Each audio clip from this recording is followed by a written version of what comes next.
Chapter 26. Haruto's gaze was icy as he released Yuvagin's punch, the force of his anger making the larger teen stumble back.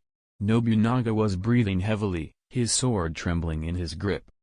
Phaeton and Finks watched the scene unfold, an unspoken respect in their eyes as they observed Haruto's commanding presence. Canary's clench tightened, ready to act any second, her eyes gleaming with an unwavering loyalty and protectiveness. "Clean up your mess," Haruto ordered, pointing at the wreckage around them. Yuvagin glared at him, disbelief shining in his eyes, but Haruto met his gaze steadily. In response, Yuvagin let out a gruff laugh, his muscular frame shaking with amusement. "No one orders me around, kid," Yuvagin declared, ready to lash out again, but he froze as he felt an icy sharpness pressed against his neck. "No one will stop me from doing so, either," Phaeton hissed, pressing his blade a little more. Yuvagin blinked, his surprise quickly turning into a scowl as he reluctantly stepped back, gritting his teeth. Simultaneously, Nobunaga, still panting from their fight, cast a sharp glance at Haruto.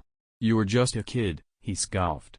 But Haruto's gaze remained unwavering, his voice cutting through the tension. "Your point?" Taken aback, Nobunaga gritted his teeth. He attempted to retrieve his sword from Phaeton, but Haruto intercepted, holding the blade firmly in his hand. "Consider this your payment," he said, tossing it away from the battlefield. Canary watched this unfold, her heart pounding against her ribcage. She saw Haruto's strength, his authority, and it made her chest swell with pride. This was her Haruto. Not a boy, but a force to be reckoned with. Meanwhile, Finks kept his attention on the crowd. He could sense their fear, their anticipation. "Move along," he warned, giving them a cold look. The crowd dispersed quickly, the scene clearing for the unusual quartet and their new acquisitions. Haruto crossed his arms over his chest, leveling a stern gaze at Yuvagin and Nobunaga. "Clean up your mess, and you can stay." His voice echoed through the empty alley, leaving no room for protest. Yuvagin opened his mouth to retort, but a simple raise of Haruto's eyebrow shut him up. With a grumble, the muscular teen began to gather the debris. "You're not the boss of us," Nobunaga declared, but his voice wavered, making his defiance sound more like a plea for validation. Haruto gave him a sharp glance. "Your actions say otherwise." Defeated, Nobunaga grudgingly started to help Yuvagin. The spectators began to disperse, their whispers still echoing around the alleyway. Phaeton chuckled, tucking his blade away as he sauntered back towards Haruto, a smirk lingering on his face. Finks joined them, his gaze softening as he watched Haruto. Despite his rough exterior, Finks couldn't help but admire the boy's leadership, his authority, the way he effortlessly commanded respect without saying much. Just then, an elderly man stepped into the alley. He was an imposing figure with a strong aura surrounding him. Koshiro, the council member, watched the unusual quartet with a knowing smile. The weight of Haruto's command still lingered in the air as the alley returned to a semblance of its previous state, the tension dissipating like the smoke of an extinguished flame. Yuvagin and Nobunaga, through clenched teeth and sullen glances, began to restore order to the chaos they'd created. It was an unusual sight, the powerful brute and skilled swordsman humbled. Koshiro, the council member, stepped further into the alley, his eyes filled with a blend of curiosity and amusement. His gaze fell upon Haruto, a twinkle of admiration sparkling in his eyes. "Impressive, boy," he began, his voice filled with a depth that only comes with age and wisdom. Haruto's gaze shifted to the elderly man, acknowledging his presence with a slight nod. He didn't waste his words on a reply, a trait he was well known for, choosing instead to let his actions speak volumes. "I see potential in you too," Koshiro continued, turning his attention to Yuvagin and Nobunaga, who had momentarily stopped their cleanup to listen. His gaze swept over them, like a seasoned teacher appraising his pupils. Yuvagin crossed his arms over his chest, a smirk playing at the corner of his lips. "We don't need your approval, old man." Nobunaga, despite his apprehension towards Haruto, snorted in agreement. But the old man's gaze was unyielding, a soft smile playing on his lips. He turned his back to them, beginning to walk away, his voice echoing behind him. Your lack of finesse suggests otherwise. Haruto watched the scene with a certain detachment, but his calculating gaze was already assessing Koshiro's words. He turned to Phaeton, his violet eyes meeting the dark-eyed boy's gaze. A silent message passed between them. Phaeton's smirk broadened as he stepped forward, catching up to Koshiro. Phaeton sped up to walk alongside Koshiro, a smirk playing on his lips. Koshiro, they need some convincing. You know how stubborn they can be. Koshiro chuckled, his laugh deep and hearty. Indeed, but it's their strength that could make them an asset to us. Uvogin glanced over his shoulder, curious despite himself. Why would we want to join you? He asked, his voice challenging. It's not about what you want, Koshiro answered, his voice carrying an undeniable weight. It's about what you need. You've awakened your Nen, but without guidance, it's like a wild beast. You need someone to tame it. Phaeton turned towards Uvogin and Nobunaga, his sharp eyes scrutinizing them. Consider this, he proposed, his voice laced with a challenge. The four of us, we learned from Koshiro. He made us strong. Canary, watching the exchange silently, finally broke her silence. Her small voice carried through the alley. It's true. He's taught us a lot. He can do the same for you. Haruto, who had remained silent through the exchange, decided to intervene. He faced Uvogin and Nobunaga, crossing his arms over his chest. Do as you wish, he said dismissively, but if you stay, you'll follow my orders. Nobunaga glanced at Uvogin, a question in his eyes. Uvogin shrugged, his mouth set in a tight line. Fine, he grumbled. We'll stay, for now. Koshiro, satisfied, turned to Haruto. Well done, Haruto. You handled this well. Haruto merely shrugged off the praise, his mind already on their next course of action. We need to start their training as soon as possible, he declared, his tone leaving no room for debate. Phaeton's smirk deepened at Haruto's command. He knew Haruto was capable of making hard decisions. It was part of what made him such an effective leader. He stepped forward, pointing his thumb at himself. I'll handle Nobunaga, he announced confidently. Haruto nodded, his gaze on Uvogin. He turned to Finks. You take Uvogin. Canary, you and I will handle the logistics. Finks grunted his acknowledgement, already stepping forward to join Uvogin, who was regarding him with a challenging smirk. Meanwhile, Canary nodded, moving to stand beside Haruto. She may be young, but her determination was clear. She was eager to show her worth, to contribute to the cause. While they made plans, Koshiro stood by, observing. The quartet's dynamic fascinated him. They each had a role, and they all worked together seamlessly. It reminded him of the best of teams, each one a cog in the wheel, vital and irreplaceable. Good, he murmured, his eyes twinkling. Good. This is just the beginning. Chapter 27. Under the twilight sky, the cavernous space within Meteor City echoed with the clash of Nen, a cacophony of raw power unleashed. Uvogin, his afro hair caught in a wild dance around his hulking form, barreled towards Haruto, fists pulsating with Nen. Nobunaga, his katana rippling with aura, backed him from the side. Canary's brows knitted together, her fists clenched at her sides, as she watched Haruto fend off both adults with an elegant, effortless grace. It was not the disparity of strength that held her captive, rather, it was Haruto's unflinching composure that evoked her respect. Koshiro, the elderly Nen master, sat cross-legged on a rock nearby, observing the spectacle with calculating eyes. He held a cane loosely in one hand, his grizzled features bathed in the dim light. Nobu, he called out, you're putting too much force into your blows. Nen isn't just about brute strength. The training continued. Uvogin and Nobunaga's attacks met with Haruto's patient retaliations. Phaeton, a lithe figure dressed in dark clothes, observed with a brooding silence, his eyes reflecting the deadly dance of Nen. Suddenly, Uvogin roared, his raw power flaring out, and made a frenzied charge. Haruto stepped aside, his movement barely a flicker before he was behind Uvogin, landing a gentle tap on the large man's back. Uvogin crumbled, gasping for breath. "No fair, Haruto." Uvogin grumbled from the ground, while Nobunaga, pausing, scratched his head, a grin spreading on his face. "Why? Because I used strategy instead of sheer force?" Haruto replied, an amused smirk playing on his lips.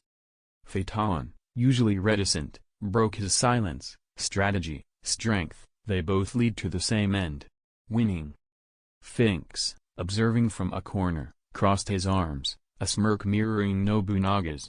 "Haruto is right, Uvo. Brute strength won't always win battles." The older members of the group shared a collective chuckle at Uvogin's expense.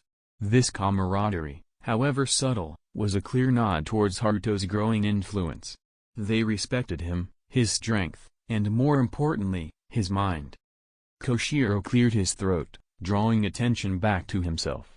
"Let's call it a night. Tomorrow, we'll work on refining your control, Uvo, Nobu."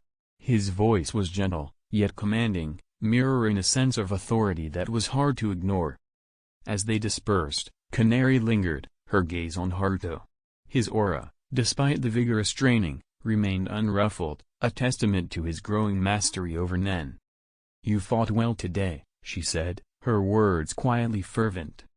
Underneath the amethyst sky, the ragtag group assembled around a fire.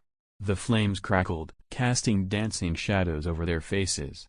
They feasted on an assortment of foods scavenged and hunted from around Meteor City, their banter echoing around the rocky outcrop where they had made camp. Canary sat next to Haruto, offering him a generous share from her plate. Phaeton picked at his food, his eyes flickering between Haruto and the flames, a ghost of a smile dancing on his lips. Finks chuckled, amused by some private joke, while Nobunaga, with an inquisitive look, turned to Haruto. "What did you mean the day we met, about Meteor City being yours?" Haruto merely raised an eyebrow, before resuming his meal, a silent declaration that he would not indulge Nobunaga's curiosity. His reticence was not a refusal to engage, instead, it was an assertion of his self-assurance, his self-possession. He was not a man who owed explanations. Phaeton, interpreting the silence, spoke up instead. "Haruto has grand aspirations. The people of Meteor City. They're his people." His voice carried an undercurrent of respect that was unusual for the often abrasive young man. "He won't let them suffer. Not for anything." Nobunaga tilted his head. "What do you mean?" Canary's gaze flicked to Haruto before she answered, her voice steady. "There was an incident, an injustice. A man from our city was accused of a crime he didn't commit, but he was judged without fairness. The council wanted to retaliate, sending a deadly message back." Finks picked up the story, his voice a gruff murmur. "The plan was to send 28 of our own as suicide bombers. A life for a life. But Haruto, he wasn't going to let more of our people die. He acted before the council could. Each of the guilty ones died mysteriously, in their safe spaces," Phaeton added, a dark amusement glinting in his eyes. "Next to each body was a note, 'We'll accept anything you leave here, but don't ever take anything away from us.' That's Haruto's way." The silence that followed was broken only by the sounds of the fire crackling. Haruto continued to eat, unfazed by the revelations of his actions, while the rest of the group, lost in thought, took in the enormity of what they had just heard. Koshiro, who had been quietly listening, suddenly broke his silence. "Actions speak louder than words. Haruto knows that." His voice was old and wise, and his eyes twinkled, as if he held a secret only he knew. They returned to their meals, an unspoken acknowledgment of Haruto's influence among them. Nobunaga was quiet, visibly processing the tale of the bomb incident, while Finks and Phaeton resumed their hushed conversations. Canary watched Haruto closely, her eyes reflecting admiration and loyalty. Despite her young age, she understood the gravity of Haruto's actions and the profound wisdom he carried within. Just as the fire began to dwindle, Uvogin let out a hearty laugh. "Damn, kid," he addressed Haruto, "you sure know how to make a point."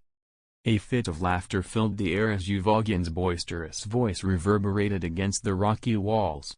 "Ah, you got a point, kid. No need to go blowing ourselves up when we've got you. Phaeton's usually somber face lit up, not with laughter but a ghost of a smile, a rare sight to witness. Haruto's methods are precise. Finks nodded from across the fire, catching Haruto's eye. His usually imposing aura softened, a silent nod of approval passing between them. Chapter 28. Enough with the back and forth. Haruto's voice cut through the banter. There was a certain edge to it, the finality of a decision made. We have more pressing concerns. The silence that followed was almost airy, but it was broken by the sharp crackling of the fire. The companions watched Haruto, their eyes filled with curiosity, and yes, respect.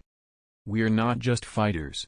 We are the hopes of our city, Haruto continued, his eyes piercing through the fire-lit darkness. His voice held a confidence well beyond his years, a king commanding his court. Tomorrow, we train again. But remember, the fight is as much about the mind as it is about the body. Koshiro hummed his approval, his wrinkled hand absently stroking his grizzled chin. He had seen enough over the years, yet there was something different about Haruto, a promise of a better future. As the last embers of the fire slowly died, Nobunaga broke the silence. "There's someone else in Meteor City," he began, a thoughtful tone creeping into his voice. "Name's Krollo. Man's got a strange charisma about him." Uvogin grunted in agreement, sitting up. "He approached us once. Wanted us to be part of something he's planning." Phaeton tilted his head, his eyes narrowing. "What's this plan of his?"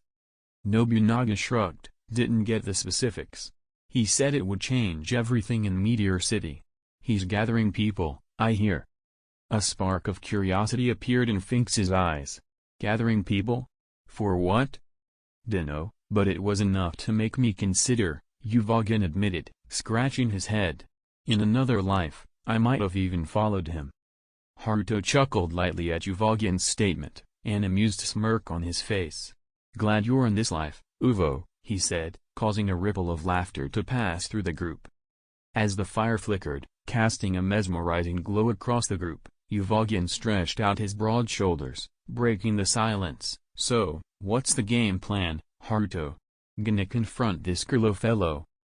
Haruto hummed, tracing circles in the sand with a thin stick. "Depends on what he's planning." His eyes flicked up, reflecting the dancing flames, a spark of excitement burning in his depths. Canary glanced at Haruto, then at Finks, her brows furrowed. "Doesn't it worry you that someone else is rallying forces in our city?"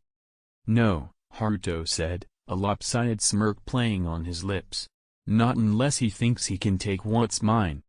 Phaeton snorted from the corner, his usually stoic face pulling into a scowl. "Krollo, that name." His fingers curled, scratching his chin. "Why's it sound familiar?"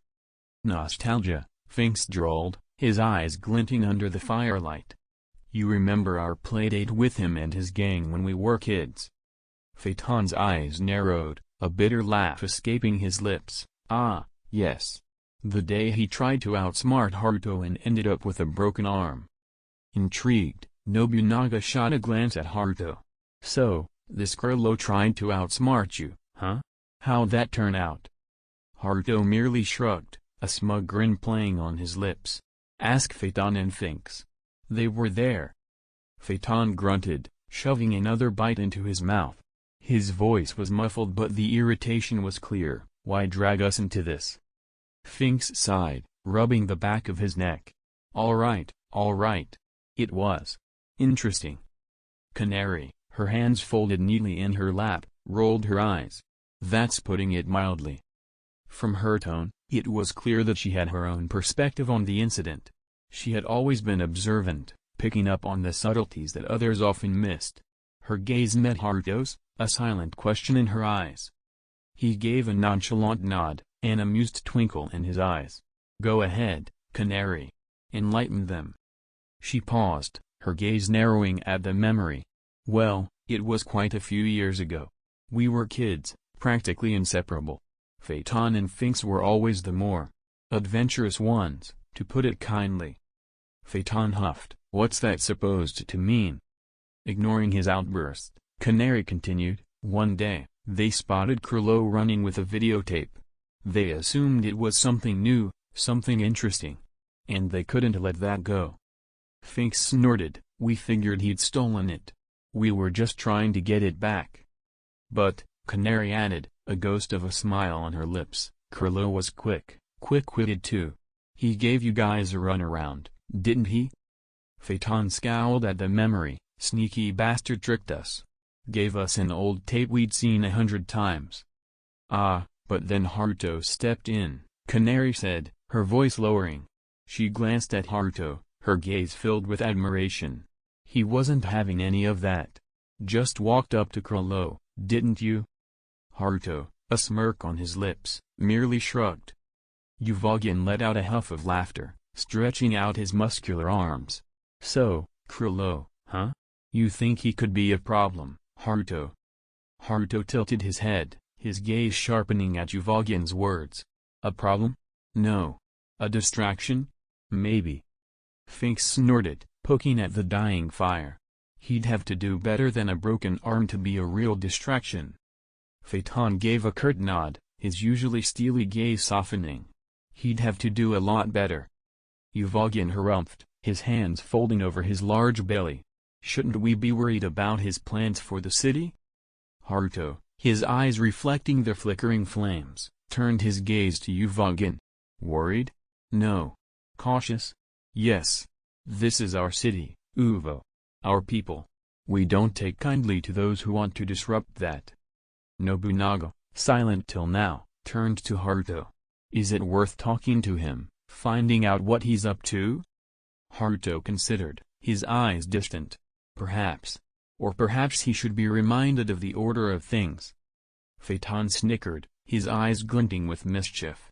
"I'd pay to see that, Krilo being put in his place. Again." Canary shot him a glare, her brows furrowing. "It's not a game, Phaeton. Our city is at stake." Phaeton shrugged, a smirk on his face. "All the more reason to enjoy the show." Koshiro chuckled, breaking his silence. "Never lose that spirit, Phaeton. It keeps us young." Finks, having listened to the exchange, turned to Haruto. "Krilo may not be a threat now, but it doesn't hurt to keep an eye on him." Haruto nodded, his eyes hardening. "Agreed." Chapter 29.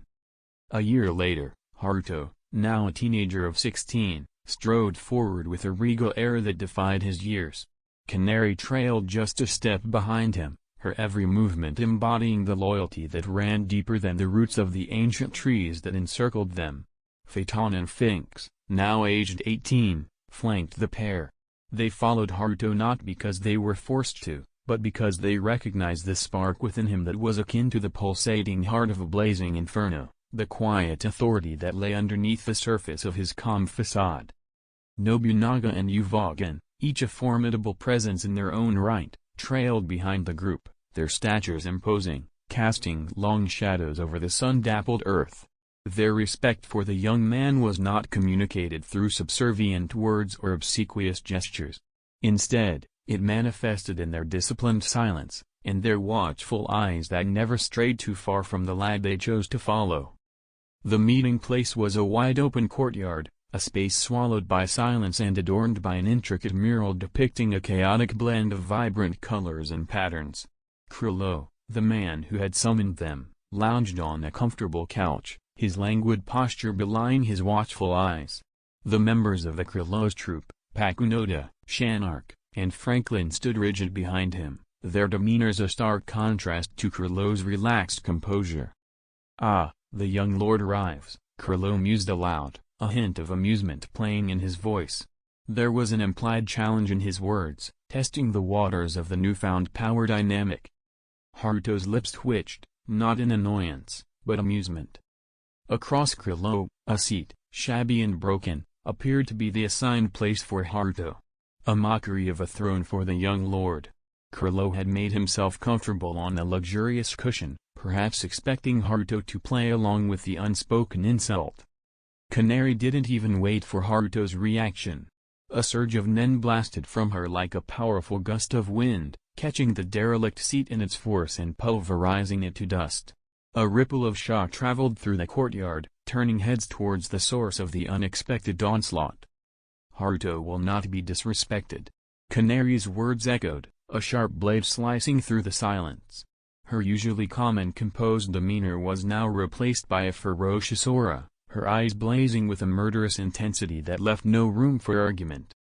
The dust particles from the ruined chair still floated in the air when Haruto moved.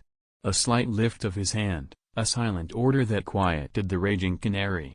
His gaze then turned towards Kurlo, his eyes shimmering with an arrogant amusement that mocked the man's feeble attempt at dominance. "No need for dramatics, Canary," Haruto said, his voice low and calm, but carrying an authority that was impossible to ignore. He turned his attention to the dust floating in the air, the remnants of the chair, his lips curling up in a wry smile. "Seems like your hospitality lacks in some areas, Kurlo." Haruto's words carried a tone of veiled mockery. His eyes, however, remained sharp, dissecting the man lounging before him. Phaeton and Finks exchanged glances. Their stoic faces revealed nothing of the thoughts brewing inside, but they did not miss the slight smirk that tugged at Haruto's lips. This was the dance of power they had been observing ever since Haruto had begun to embrace his king-like attributes, his silent arrogance seeping into his every action and word. Phaeton broke the silence first. "What is it that you wanted to discuss, Kurlo?"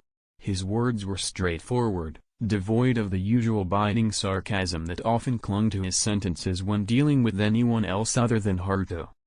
Kurlo's nonchalant disregard of Haruto's jab sparked an undercurrent of tension. His smile remained placid as he said, "Did you hear about the incident that happened 5 years ago? Where a citizen of Meteor City was unjustly killed? It was Uvogin, the mountain of a man, who grunted out a terse response, 'What of it?' I was the one who punished those responsible." Kurlo's voice was soft, yet there was a tangible edge to his words, a self-congratulatory undercurrent that left no room for doubt about his perceived accomplishments. The courtyard echoed with his audacious claim, filling the air with thick tension. Around Haruto, his companions stiffened. Their glares were sharp, their hands twitched minutely, ready to summon their nen at a moment's notice. They remembered the incident too well, the unjust murder, the meticulous planning by Haruto that led to the perpetrator's deserved fate. Yet, the young lord merely smiled, a cryptic curve on his lips that suggested amusement rather than offense. Kurlo seemed oblivious to the quiet rebellion simmering in the courtyard. He continued to indulge in his self-praise, spinning tales of his courage, his clever maneuvers that led to the punishment of the culprits. He spoke of orchestrating a spider's web of connections, forcing his victims into a corner they couldn't escape. How he had manipulated the people around him, like a puppeteer controlling marionettes, to ensure that the scales of justice were balanced. The members of the Kurlo's troop behind him nodded along, feeding off his smug satisfaction. Haruto's companions shared his smile. Each of them knew the truth, each of them had been a part of the real justice delivered that day. Yet, they allowed Kurlo his moment of self-glory, let him bask in the lie he had created for himself. Phaeton, who'd been silent all along, abruptly cut through Kurlo's narration. "Enough of the past, Kurlo. You've had your moment. What does any of this have to do with the present?" Before Kurlo could reply, Finks interrupted, "And why should we care, Kurlo? It's not like your tall tales have anything to offer us." His voice echoed with a resonant mockery. Ignoring the interruptions, Kurlo turned to Teen Leader across from him. "Haruto, what say you to my story?" "Your storytelling is entertaining," Haruto replied, his words dripped with derision, and his eyes sparkled with an audacious challenge. He looked pointedly at the remaining dust from the destroyed chair and then back at Kurlo, the message clear. Kurlo, too caught up in his own tale, added, "Something similar happened recently. Sarasa, one of our friends, was killed." His voice was tinged with regret, but it felt hollow, insincere. It seemed like a contrived emotion meant to incite sympathy rather than a genuine feeling of loss. Chapter 30. Haruto's eyebrow lifted slightly, an inkling of interest piercing through his otherwise impassive exterior. "And who's responsible for this?" His voice carried a note of curiosity, a subtle challenge hanging in the air. Kurlo sighed deeply, a theatrically sorrowful expression painting his face. A powerful clan with potent abilities. I would avenge my friend, but I confess my strength falls short. I wish to annihilate each one of them, adults and children alike. And then, I would leave my signature note by their side, just as I did with those who took an innocent life from us before, he declared, his voice heavy with bitterness. This elicited an inscrutable look from Haruto. His gaze turned penetrating, studying Kurlo's demeanor. He didn't respond immediately, allowing an anticipatory silence to stretch between them. Explain, Haruto eventually said, his tone steady yet demanding. It was a simple word, but the way he said it made it sound like a royal decree.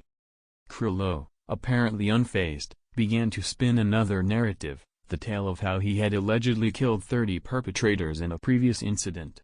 He went into meticulous detail, describing the intricate traps he had set, the expertly executed manipulations, and the horrifyingly precise kills. As Kurlo spoke, Haruto's gaze never wavered from his face. The teenager's expression remained unreadable, a smooth mask that hid any thoughts or emotions he might be feeling. His silence was commanding, holding everyone's attention with a force that belied his youth. His companions, meanwhile, continued to maintain their grim facades, their fierce loyalty for Haruto visibly thrumming in the tense silence. Finks, however, broke the monotony with a scoff, his voice laced with skepticism. You expect us to believe this nonsense, Kurlo?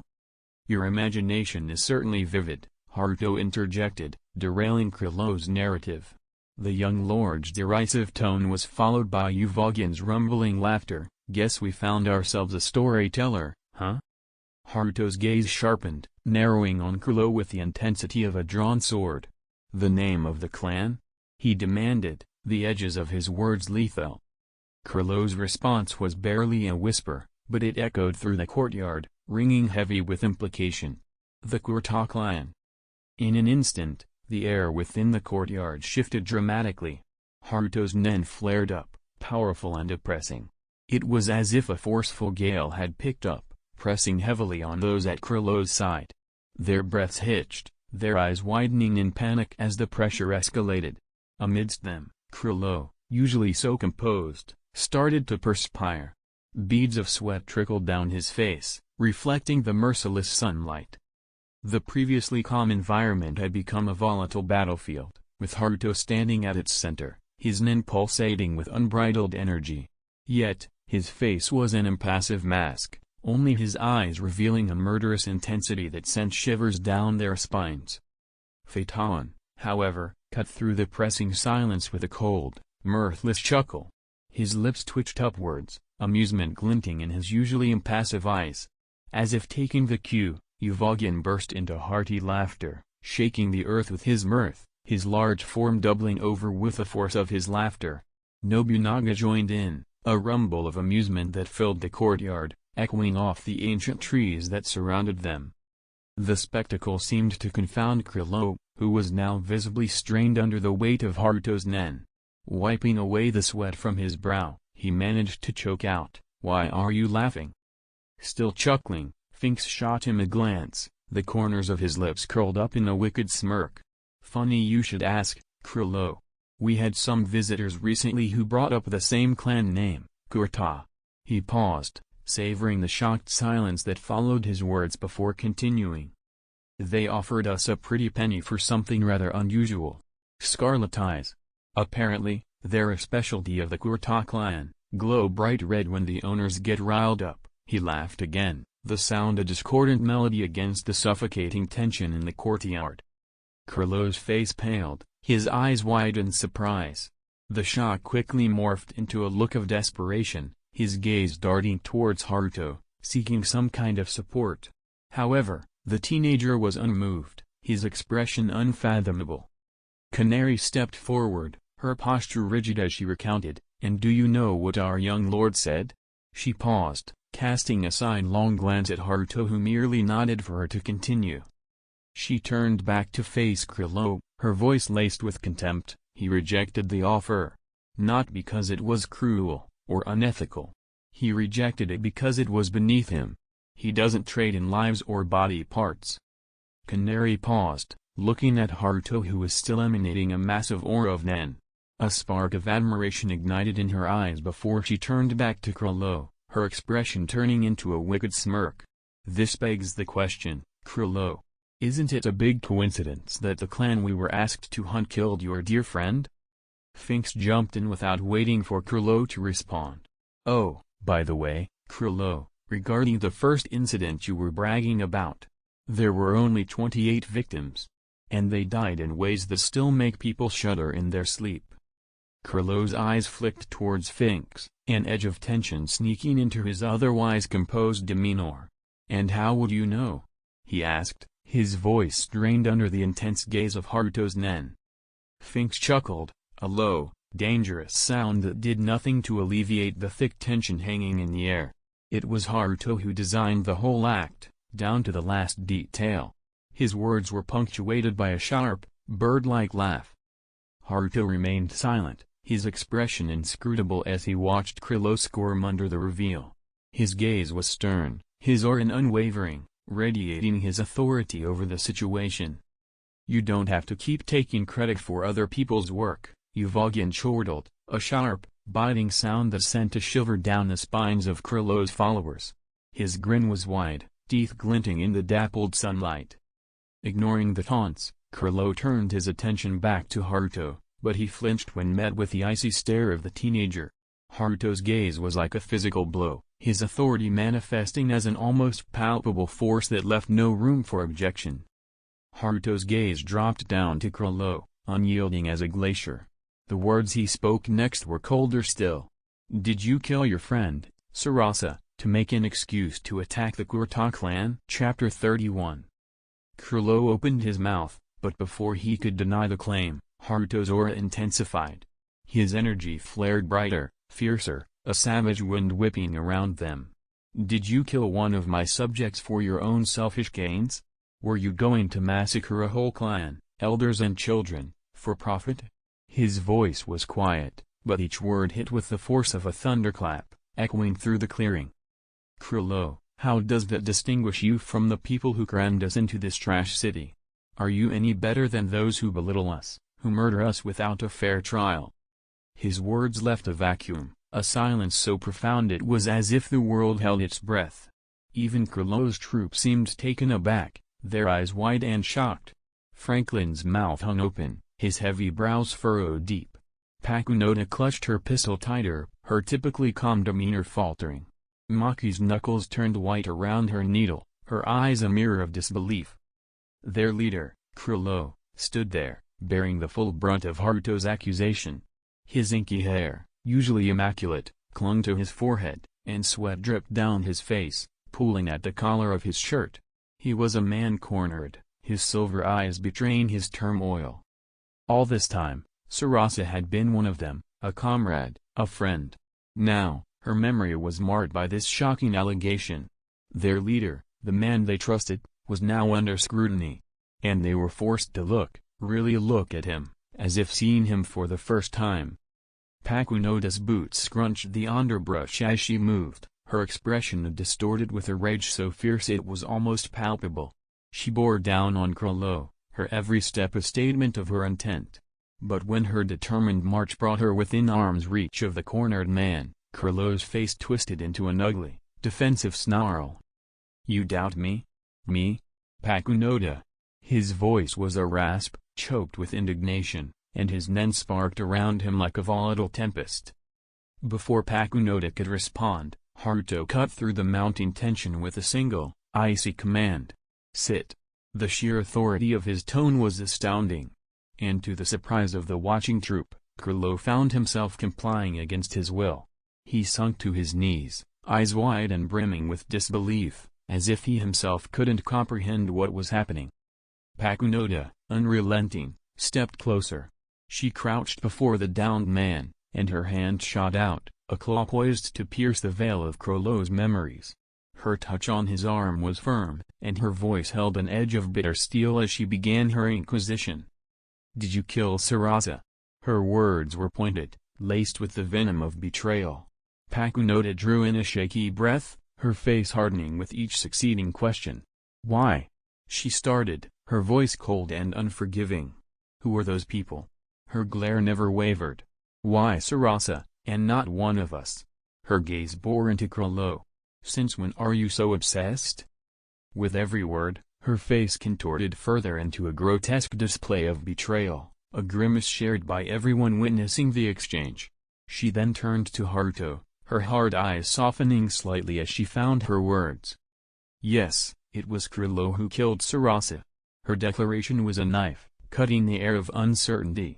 Saradnik, the fourth prince of the Kakan Empire, he was the one who issued the order of the Kurtoklan's massacre, promising Krolo immense riches, a multitude of nen abilities to copy. Krolo knew he couldn't do it alone, and even his troop wouldn't harm children and elderly without cause. So, he schemed. 1. Krolo's gaze flit away, refusing to meet anyone's eyes. A terrible silence hung heavily, everyone waiting for Pakunoda's next words. Sarasa.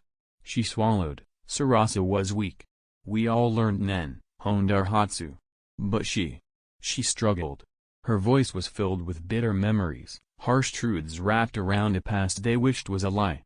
Just because she was with us since we were small, just because she was one of us, we let her tag along. But she was pulling us down. In the silence that followed, Uvogin moved closer to Haruto. His voice was a hushed whisper, just loud enough for Haruto to hear. The bastard doesn't deserve to lead. His words were heavy with loathing, the unspoken question echoing between them. Haruto's gaze hardened, his violet eyes shimmering with a lethal and cold sheen.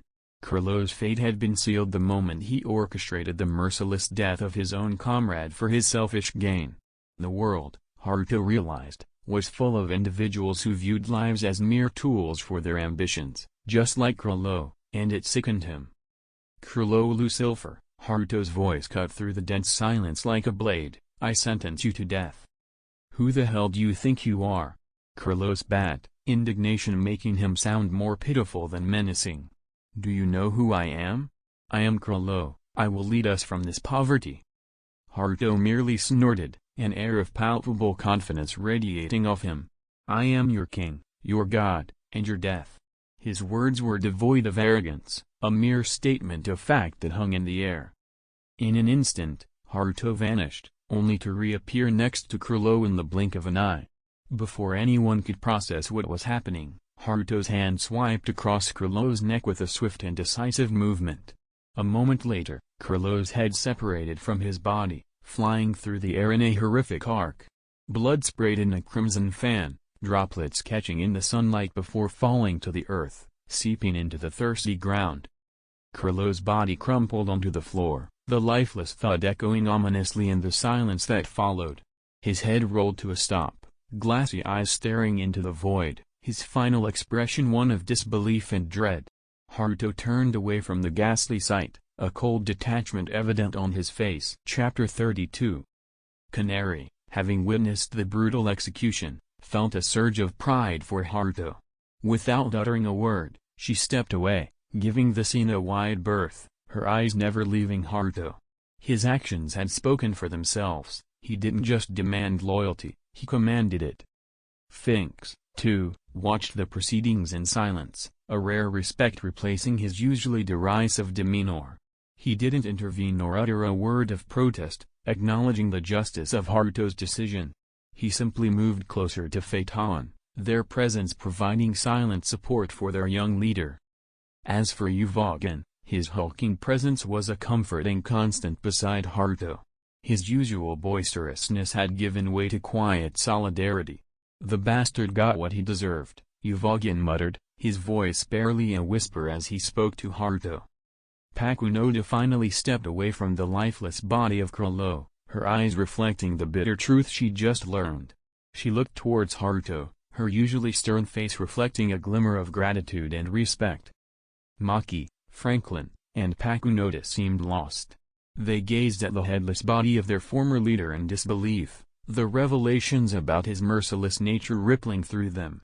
Aghast, they all shared a look of shared confusion and mourning. Haruto, towering over them all, cut through their turmoil with his commanding tone. If you want to change your life, follow me. Be part of my group, and we shall reign this world." Before any of them could respond, a rustling noise from behind drew their attention.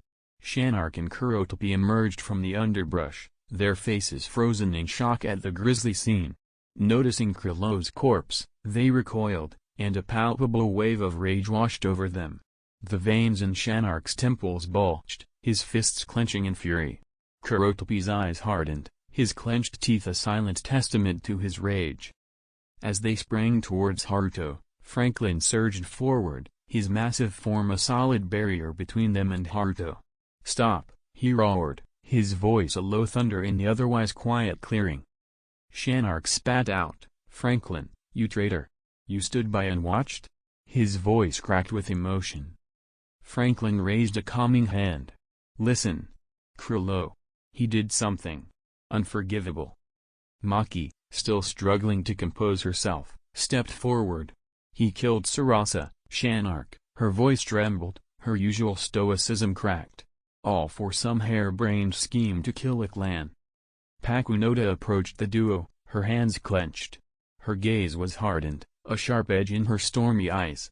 "And not just any clan, Shanark, Kurotopi. The Kurta clan. Innocent elders and children." There was a tense silence.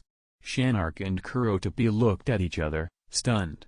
The air seemed to constrict around them, the weight of the news settling in their minds. Kurotopi finally sank to his knees, his aura wavering around him. At the same time, a seasoned, distinguished man stepped forward. Koshiro, with his age-hardened face and wise eyes, carried an air of authority that matched Haruto's own. He glanced at the gathered crowd and let out a low sigh. "Haruto's reign begins now," he declared, the words echoing with an unspoken promise. Amidst the chaos, Uvogin remained steadfast at Haruto's side. "And you," he growled, glancing at Shanark and Kurotopi, "need to choose. Are you in or out?" Meanwhile, Haruto stood silent, observing their every move. His regal posture and powerful aura emanated an undeniable majesty. His silence carried more weight than words, as if his very presence commanded allegiance. His eyes, full of unyielding resolve and ambition, darted from one person to the next, waiting for their decision. Phaeton's gaze was on Haruto, a silent, respect-laden sentinel. His body relaxed, the tension leaving his lithe form. As always, his demeanor was a stark contrast to his volatile nature, but his loyalty to Haruto was evident. Finks leaned against a tree, watching the scene unfold. A smug smile played on his lips, as if he already knew the outcome. His unblinking gaze remained on Haruto, silently affirming his allegiance to the new leader. "Are you sure?" Shanark's words echoed in the clearing, his voice carrying a hint of desperation. He glanced around at the stunned faces, his eyes pleading for someone to refute the horrific claims. Pakunoda, her face hard, nodded in response. "I saw it, Shanark. I saw it in his memories." Her voice was raw with a pain she hadn't allowed herself to feel until now. "He sacrificed Sarasa. For wealth. For power." The weight of her words hung heavy in the air, met with stunned silence. The crude reality seemed to splinter their world, shattering the image of their leader that they had so steadfastly held on to. Franklin was the first to break the silence. "Then I guess we have our new leader," he finally said, his voice as rough as his appearance. His eyes flicked towards Haruto, an acknowledgment, a pledge of allegiance. Maki stood there, her eyes shadowed, her hands clenched tight around her needle. "Haruto," she murmured, the name rolling off her tongue with the promise of loyalty. She was accepting this new reality, this new order of things. Pakunoda's eyes never left Haruto, her gaze steady despite the turmoil within her. Her silence was acceptance, an unspoken pledge of loyalty to the young man who dealt justice to Krillow's betrayal. Shanark and Kurotopi shared a look. Then, as if drawn by an invisible force, they knelt, heads bowed. "Haruto," Shanark said, his voice choked with emotion. "We follow you." Kurotopi echoed his sentiment with a single nod, his silence as profound as any vow. The chaotic shift in power felt both sudden and inevitable. The shock of the revelation had stripped them of their faith in their former leader, only to have it replaced by a loyalty to Haruto that felt surprisingly steadfast. Canary, watching from the sidelines, held her breath. She saw the way Haruto stood amidst the chaos, the confident aura he projected. She saw him take control, witnessed his authority firsthand. Her admiration for him deepened, the seed of loyalty in her heart strengthening. Chapter 33. With the new addition to the crew, Haruto and others returned to Koshiro's place to continue their training. The yard bustled with a sense of trepidation and curiosity, as the new and old members sat together, the unknown meshing with the familiar. Canary, her eyes sharp, watched their new companions. Despite her young age, her loyalty to Haruto gave her a certain poise and sense of duty. She clenched her fists, ready to spring into action if needed. Finks, his broad shoulders relaxed, eyed the new recruits. His experience and trust in Haruto was evident, providing an air of stability within the group. Nobunaga leaned back against a tree, arms crossed over his chest. He watched everyone, assessing them, the slight tilt of his head giving away nothing. His tacit acknowledgement of Haruto's leadership was a strong support in these uncertain times. Uvogin, sitting off to one side, remained quiet, staring intently at the group. He was here for Haruto. The respect he held for the young leader was raw and powerful. It was earned through sheer power the young king had shown. Phaeton stood apart from the rest, a storm contained within a person. Despite his usual cold demeanor, his fiery spirit shone through his eyes when he watched Haruto. He didn't have to say a word. His respect was felt in the air. Franklin, Shanark, Maki, Pakunoda, and Kortopi were different. They were the new faces. They were Kurlo's troop. Unpredictable. Yet, they all now followed the same path, led by Haruto. The new members of Haruto's crew, Kurlo's old troop, sat somewhat apart, their expressions reflecting their inner turmoil. The events of the recent past had dealt them a blow from which they were still reeling. The loss of Kurlo, their former leader, was a deep cut, made all the more bitter by his betrayal. The concept of one of their own being sacrificed for profit was a jarring contradiction to the camaraderie they had once believed in. Each one of them was lost in thought, wrestling with the reality of their circumstances. Franklin, the strongest physically among them, had always been the man of action rather than words. His big fists clenched and unclenched rhythmically on his lap as he processed his emotions. His trust in Kurlo had been as firm as his grip, but now that grip was lost, replaced by an uncertainty he hadn't felt in a long time.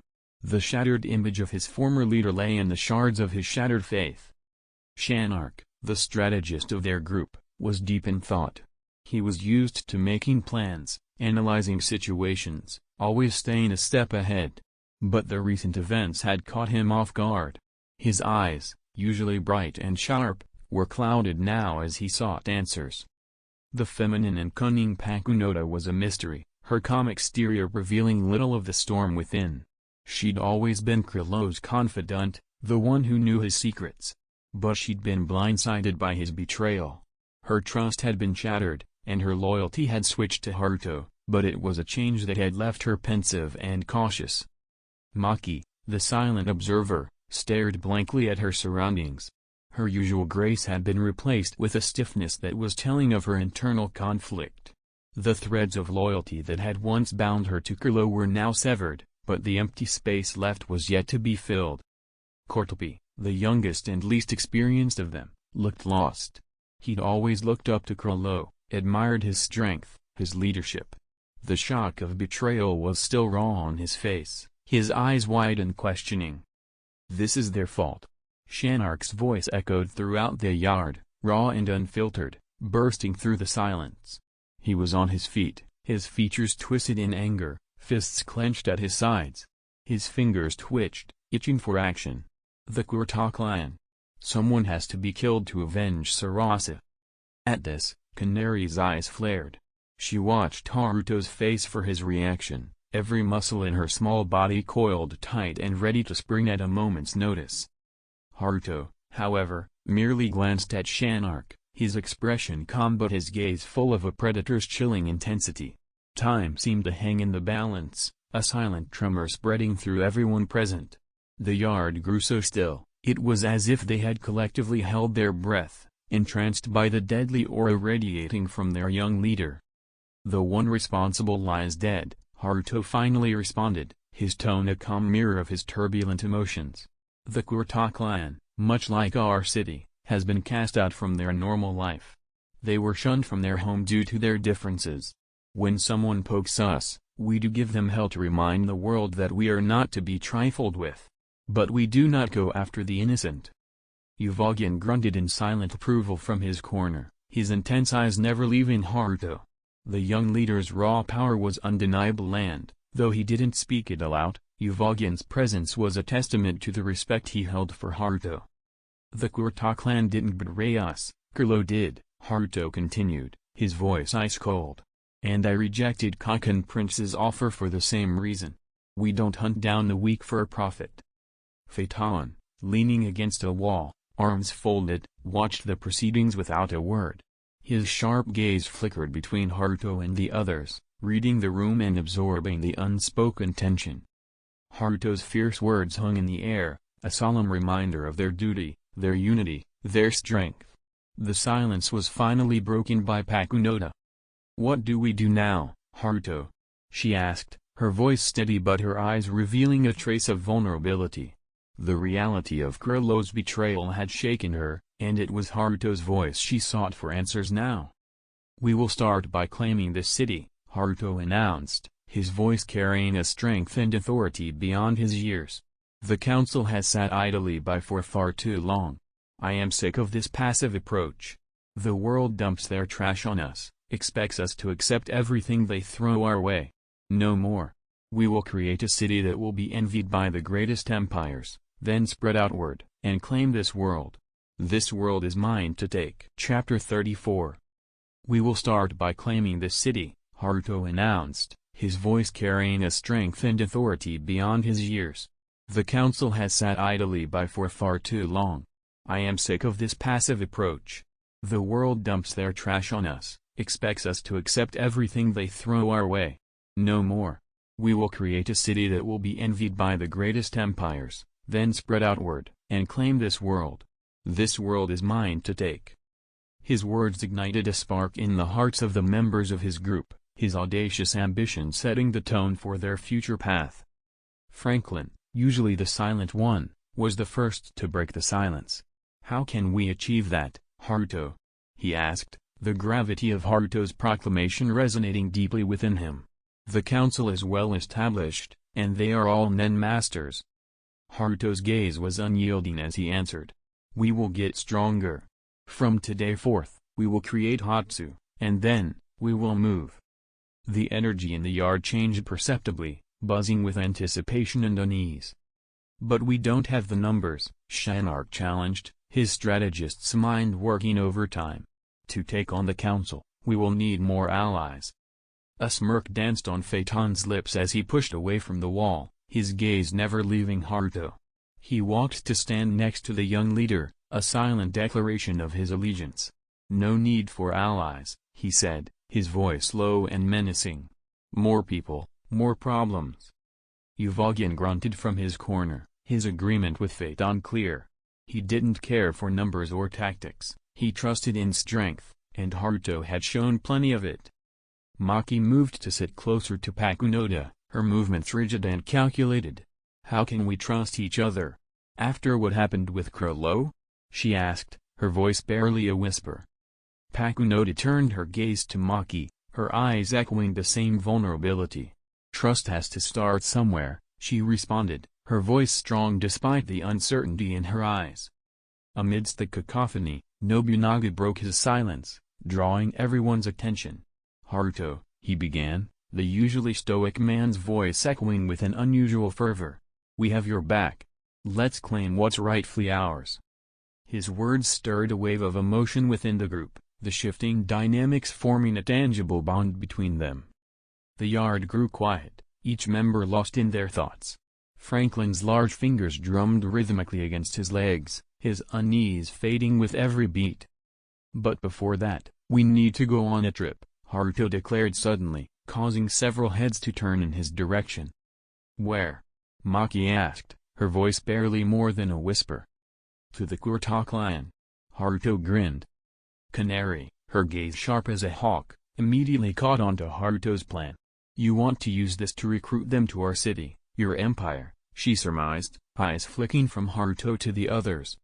His response was a knowing smile, as he leaned back against a tree, his gaze sweeping over each of them. Kaken is strong, Koshiro interjected. His voice carried an undercurrent of caution, his brows furrowed. He was an old hand, and he knew the dangers they were up against. The Kaken Empire, with its vast resources and intricate politics, was not an opponent to be taken lightly.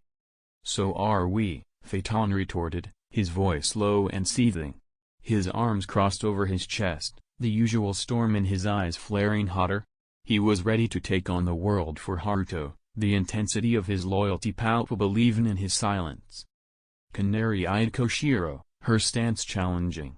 And if hunters side with Kaken, we will make them regret it. Nobunaga grunted, the sound a low, rumbling agreement. His arms remained crossed, his stance unmoving, a bulwark of solid support for Haruto's plans. Agreed, Finks rumbled, his voice a strong and steady bass that echoed around the yard. No one stands in our way. Uvogin, silent as usual, simply nodded. His agreement was in the set of his shoulders, the unyielding gaze, the raw, brutal strength that radiated from him. The tension in the yard was palpable, each person holding their breath as Haruto's gaze fell on each of them. This was their path, their choice, and with each passing moment, their resolve solidified. We will get stronger, Haruto repeated, his words resolute. And we will face any challenge that comes our way. Shanark, his eyes clear and sharp, nodded. He had always been the strategist, the planner, and while the plan was audacious, he could see the merits of it. They were a small group, but what they lacked in numbers, they made up in raw power and determination. We'll take them down one by one, like dominoes, Franklin added. His voice was a low rumble, deep with certainty and resolve. His fists clenched and unclenched, already itching for the fight. Pakunoda watched them, her calm exterior a stark contrast to the whirlwind of thoughts inside her. She had chosen to follow Haruto, to trust him, and she found herself agreeing with his plans. They were bold, audacious, and completely fitting their leader's nature. Recruitment it is, then, she finally spoke, her voice carrying a note of determination that drew nods of agreement from around the yard. As the sun dipped below the horizon, the crew steeled themselves for the challenges that lay ahead. They were embarking on a path rife with uncertainty, but united under Haruto's banner, they felt invincible. Kaken Empire and anyone who stood in their way would soon learn the might of Haruto's crew. Chapter 35. As the first rays of the morning sun began to paint the sky, the training yard was filled with an electrifying energy. Haruto's plan was as audacious as his spirit, and his crew had accepted his challenge with matching enthusiasm. Koshiro, their elderly yet spry mentor, led the crew through the rigorous and disciplined training. He was well versed in the art of nen and understood that each person had their unique aura and hatsu. Koshiro dedicated himself to bringing out their potentials and molding their unique abilities to match their persona. Maki, Franklin, Kortopi, Pakunoda, and Shanark were the ones to start, already displaying potential abilities.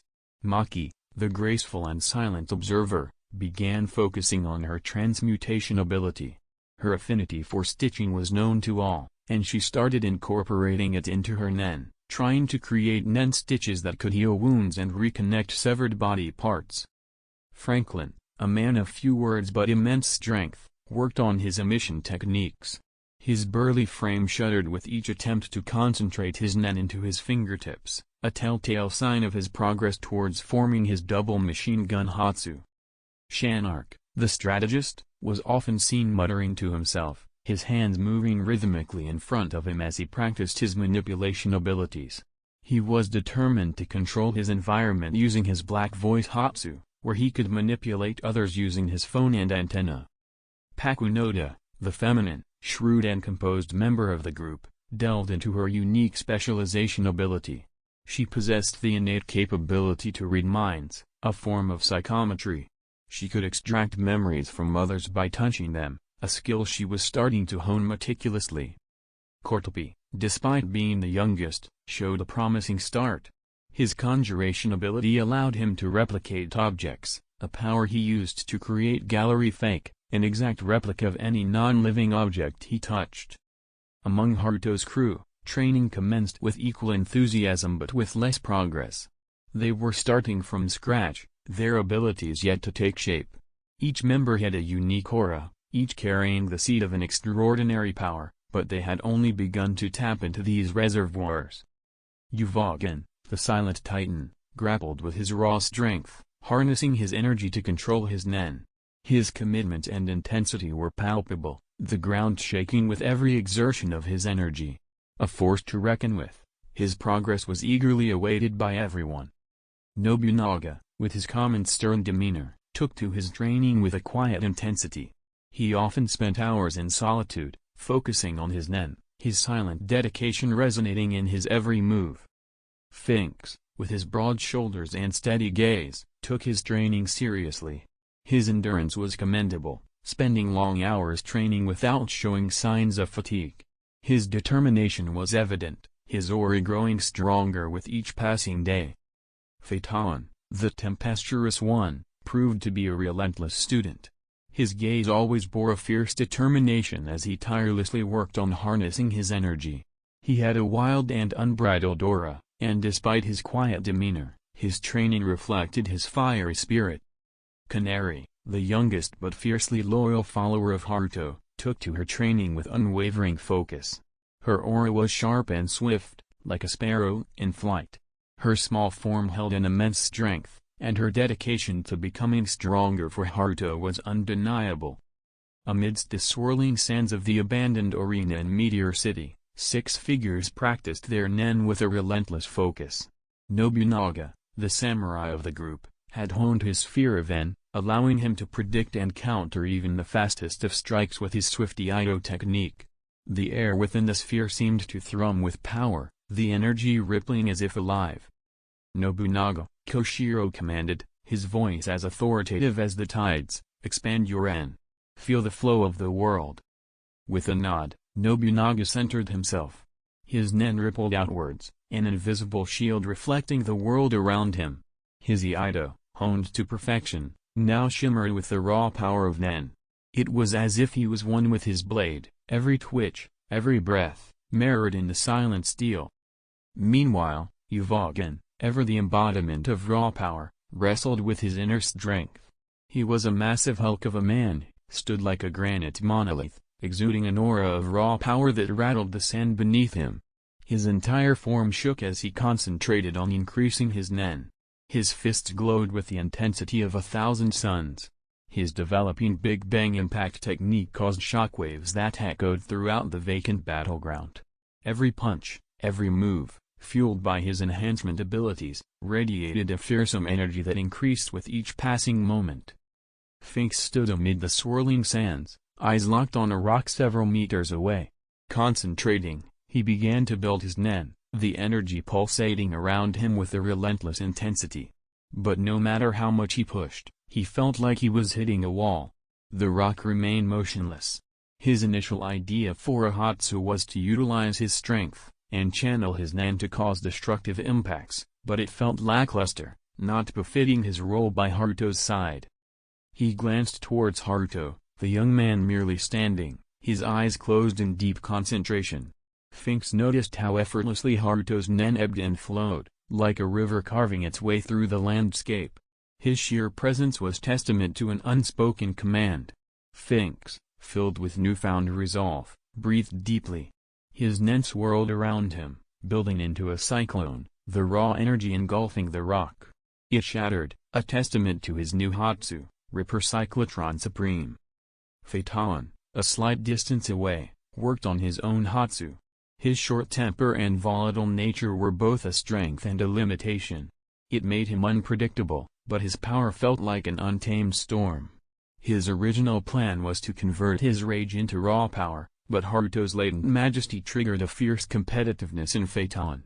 If Haruto was to conquer the world, Phaeton would stand by his side, not as a follower, but as a partner. Phaeton's fists ignited, not with literal fire but with his nen, the air around him shimmering with the intense heat of his anger.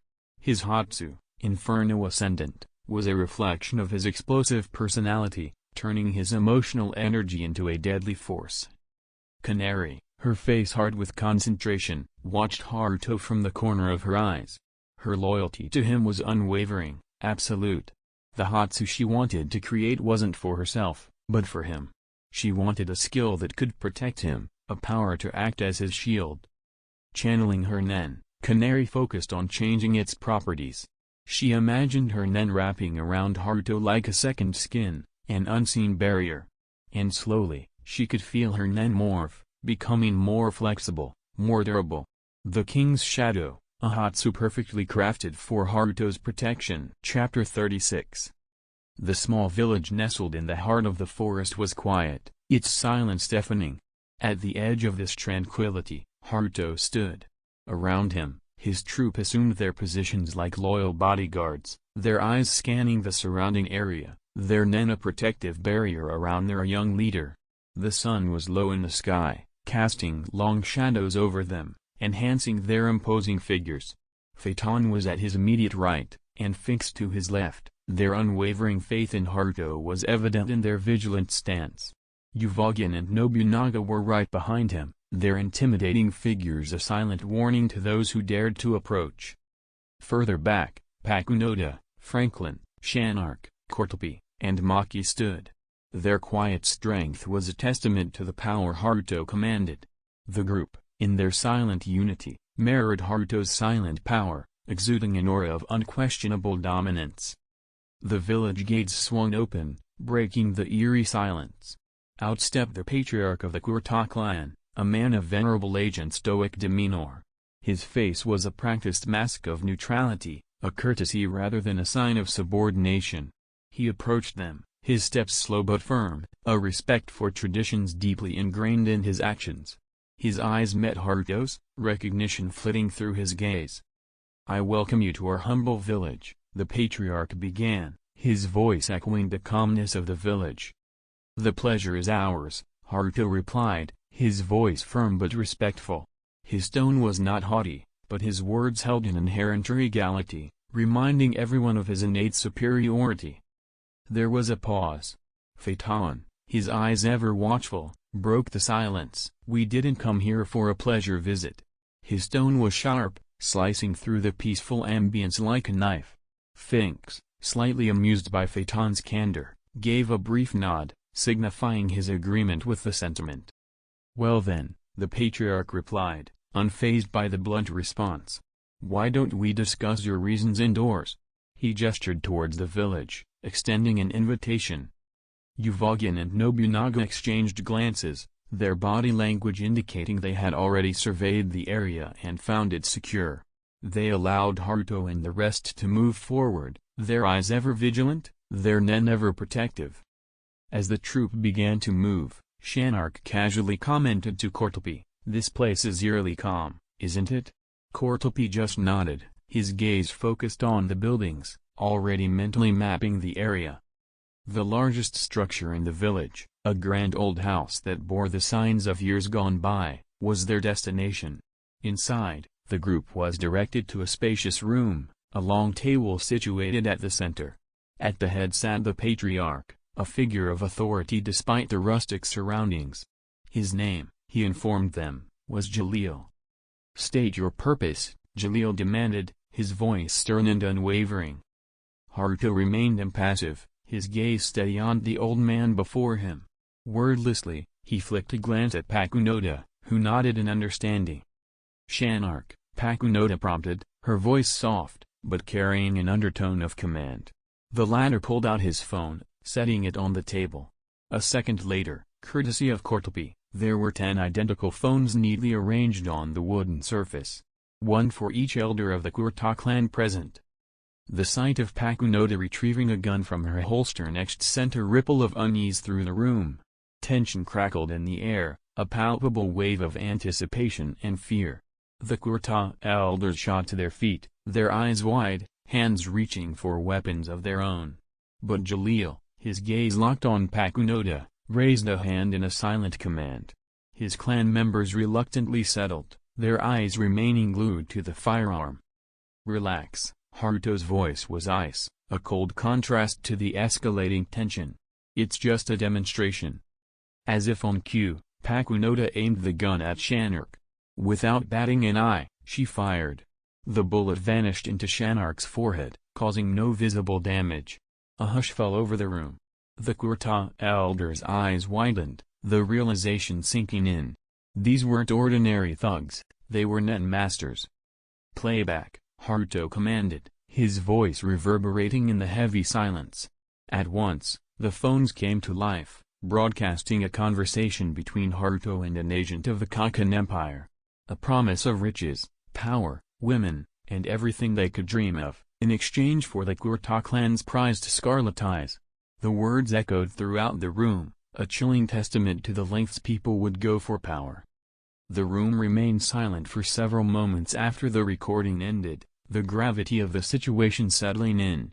The Kaken Empire wanted them dead. The outsiders who had walked into their village were not just intruders, but potential executioners. Yet, they had chosen to show them the truth. A display of power, followed by a revelation of their attempted manipulation. It was a power play, designed to establish dominance and, surprisingly, sow seeds of trust. "Interesting," Jalil murmured, breaking the silence. His gaze on Haruto held a new glint of respect. "You've shown us your cards, young man. Now, what's your next move?" Haruto didn't answer Jalil's question. Instead, he nodded to Pakunoda who, without missing a beat, shot another bullet into Shanark. The image on the phones changed, revealing a new scene. This time it was Krollo, in a dilapidated building, sitting across from Haruto. The Kurta elders leaned in, their expressions hardening as they listened to the conversation unfold. Krollo's voice filled the room, a venomous declaration of vengeance for a friend named Sarasa. According to Krollo, she had been killed by a member of the Kurta clan. He spoke of his resolution to wipe out every member of the clan, showing no distinction between elder or child. Gasps echoed through the room. "That's a lie." One of the elders burst out, the accusation clear in his voice. "We've never done such a thing." The recording didn't pause for the outraged exclamations. Haruto's voice rang out, his anger palpable. He spoke of the agent from the Kaken Empire, how they had tried to commission him to massacre the Kurta clan. But the most shocking revelation was the accusation Haruto threw at Krollo, that he had killed Sarasa himself to justify the genocide he was planning. Chapter 37. The room descended into chaos. Shocked gasps turned into panicked exclamations as the Kurta elders tried to process the information. Jalil himself sat quietly, his eyes reflecting the turmoil raging in his mind. "I already saved the lives of every person in this village twice," Haruto said, his tone devoid of arrogance but filled with factual certainty. His words caused a wave of confused murmurs among the elders. "Twice?" a younger elder questioned, his voice wavering between disbelief and cautious hope. "Once, when I stopped the person on the screen from killing every one of you," Haruto explained, his gaze cool and unwavering. His words fell heavy in the room, their implication hanging in the air. It was a stark reminder of their close brush with the massacre. "The second?" Jalil questioned, his voice betraying his anxiety, the weight of leadership heavy on his shoulders. "When I didn't accept the offer of the Kaken Empire," Haruto answered, his words landing like the final stroke on a masterpiece, leaving the room in stunned silence. The realization of their vulnerability, the double threat they had unknowingly faced, was overwhelming. Jalil didn't want to believe it, but the evidence was right there in front of him. The recording, the strength of Haruto and his group, the grim certainty of their words. He had to accept the truth, their lives had been in grave danger and were saved by these young individuals. Haruto continued, cutting through the heavy silence, "Now I'm offering you another chance." He paused, allowing his words to sink in. "The world wants you dead. Not for something you've done, but because of who you are." Finks, watching the Kurta elders, interjected, "We aren't like the rest. We value strength, loyalty. We respect who you are." His voice held a note of sincerity, a rare occurrence for the typically stern man. Maki added her voice to the discussion, "We can offer you protection." Her words, though spoken softly, were unyielding. Franklin, his eyes narrowed, cut in, "Not for free though." His words were sharp, a stark contrast to Maki's soft offer. "You'll serve Haruto," Yuvagin stated, his voice as solid as the mountain he resembled. His words were not a question, but a statement of fact. Nobunaga, silent up to now, added, "You'll be part of his city, his subjects. We promise to protect you." His eyes met each other's, his promise clear in his gaze. "But in return," Phaeton concluded, his gaze unwavering, "you will serve Haruto." The words hung in the air, a contract waiting to be signed. Jalil considered the proposition, weighing the safety of his clan against their independence. His gaze traveled around the room, meeting the eyes of the younger man offering sanctuary and the others who stood with him. Each of them held an unwavering conviction, a silent vow of protection. The choice was clear. The room remained still, each Gurta elder weighing the heavy words spoken, the prospect of subordination igniting a defensive flame within them. From their rigid stance, one younger elder suddenly stood, jolting the room from its deliberative silence. "Who do you think you are?" His voice rang through the room, a hot blade of defiance slicing through the chilling reality of their circumstances. His pupils were ablaze, the infamous scarlet glow of the Kurta clan illuminating his rage. He moved his hand towards his sheathed sword, his intentions clear. However, before his fingers could graze the hilt of his weapon, the room darkened. It wasn't a loss of light but rather an unnatural shadow spilling across the room, undulating beneath Haruto's feet. Then, as if the shadow itself were a portal to another realm, a figure emerged. From Haruto's shadow, the silhouette of a small, slender girl materialized, her sudden appearance as shocking as the manifestation itself. Her emergence from the shadow was not a simple step but rather a phantasmal transition from 2 dimensions to 3. It was as if the universe folded in on itself, twisting the reality of space and time to birth her form. Her form solidified within seconds, the darkness receding to reveal Canary, a guardian forged from loyalty and courage. In her hand, a wicked-looking dagger gleamed ominously under the sparse lighting, its curved blade belying a chilling threat. Before the Kurta elder could even react to her sudden appearance, she had moved, appearing right before him, the sharp point of her weapon caressing the tender skin of his throat. "Do not disrespect the king." Canary's voice echoed through the room, as cold as the icy wind that sweeps across barren lands. Her young face was devoid of any warmth, her violet eyes mirroring the stern reprimand of her words. Her dark hair swayed slightly as she tilted her head, her gaze never leaving the Kurta elder's white and scarlet orbs. Her statement lingered in the air, a frigid reminder of the power and authority Haruto held. The room fell silent, the elders taken aback by the swift action and the determined conviction of the young girl. The shock in the room was palpable, but the meaning behind the unspoken words was clear. Haruto was not to be belittled, not while his loyal defenders stood by his side. Phaeton, leaning against the wall, watched the spectacle with an approving nod, a small, almost invisible smirk playing on his lips. He seemed to find a dark amusement in the elder's startled expression. "Not so quick to draw your sword now, huh?" he muttered under his breath, his sharp gaze never leaving the tense scene. Finks, despite his amusement at Phaeton's words, remained stoic, his eyes locked on the Kurta elder. He made no move to step forward, his respect for Haruto evident in his restrained demeanor. He believed in Haruto's ability to command the situation, his silent, watchful stance asserting his faith in the young leader. "Please," the patriarch stammered, his gaze shifting from the space Canary had occupied to Haruto. Haruto offered a slight nod, an unspoken command. In response, Canary dissolved back into the shadow at his feet, her presence evaporating as though she had never been there. The elders collectively exhaled, their breaths held during the tense confrontation. Their eyes darted around the room, as if questioning the reality of what they had just witnessed. We need to discuss this. Please give us some time, Jalil pleaded, his voice strained under the weight of the proposition at hand. Haruto rose from his seat, a gesture signaling the end of the discussion. His gaze flicked towards the patriarch, a silent acceptance of the old man's plea.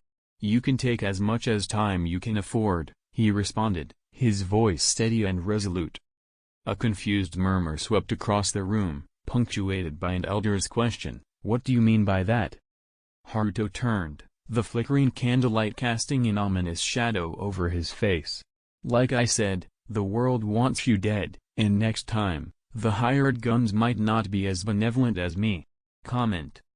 The air turned cold as the gravity of Haruto's statement set in. His words weren't a threat, but a chilling reminder of the perilous reality the Kurta clan was facing. Without waiting for a response, Haruto turned towards the exit, his loyal followers falling into step behind him.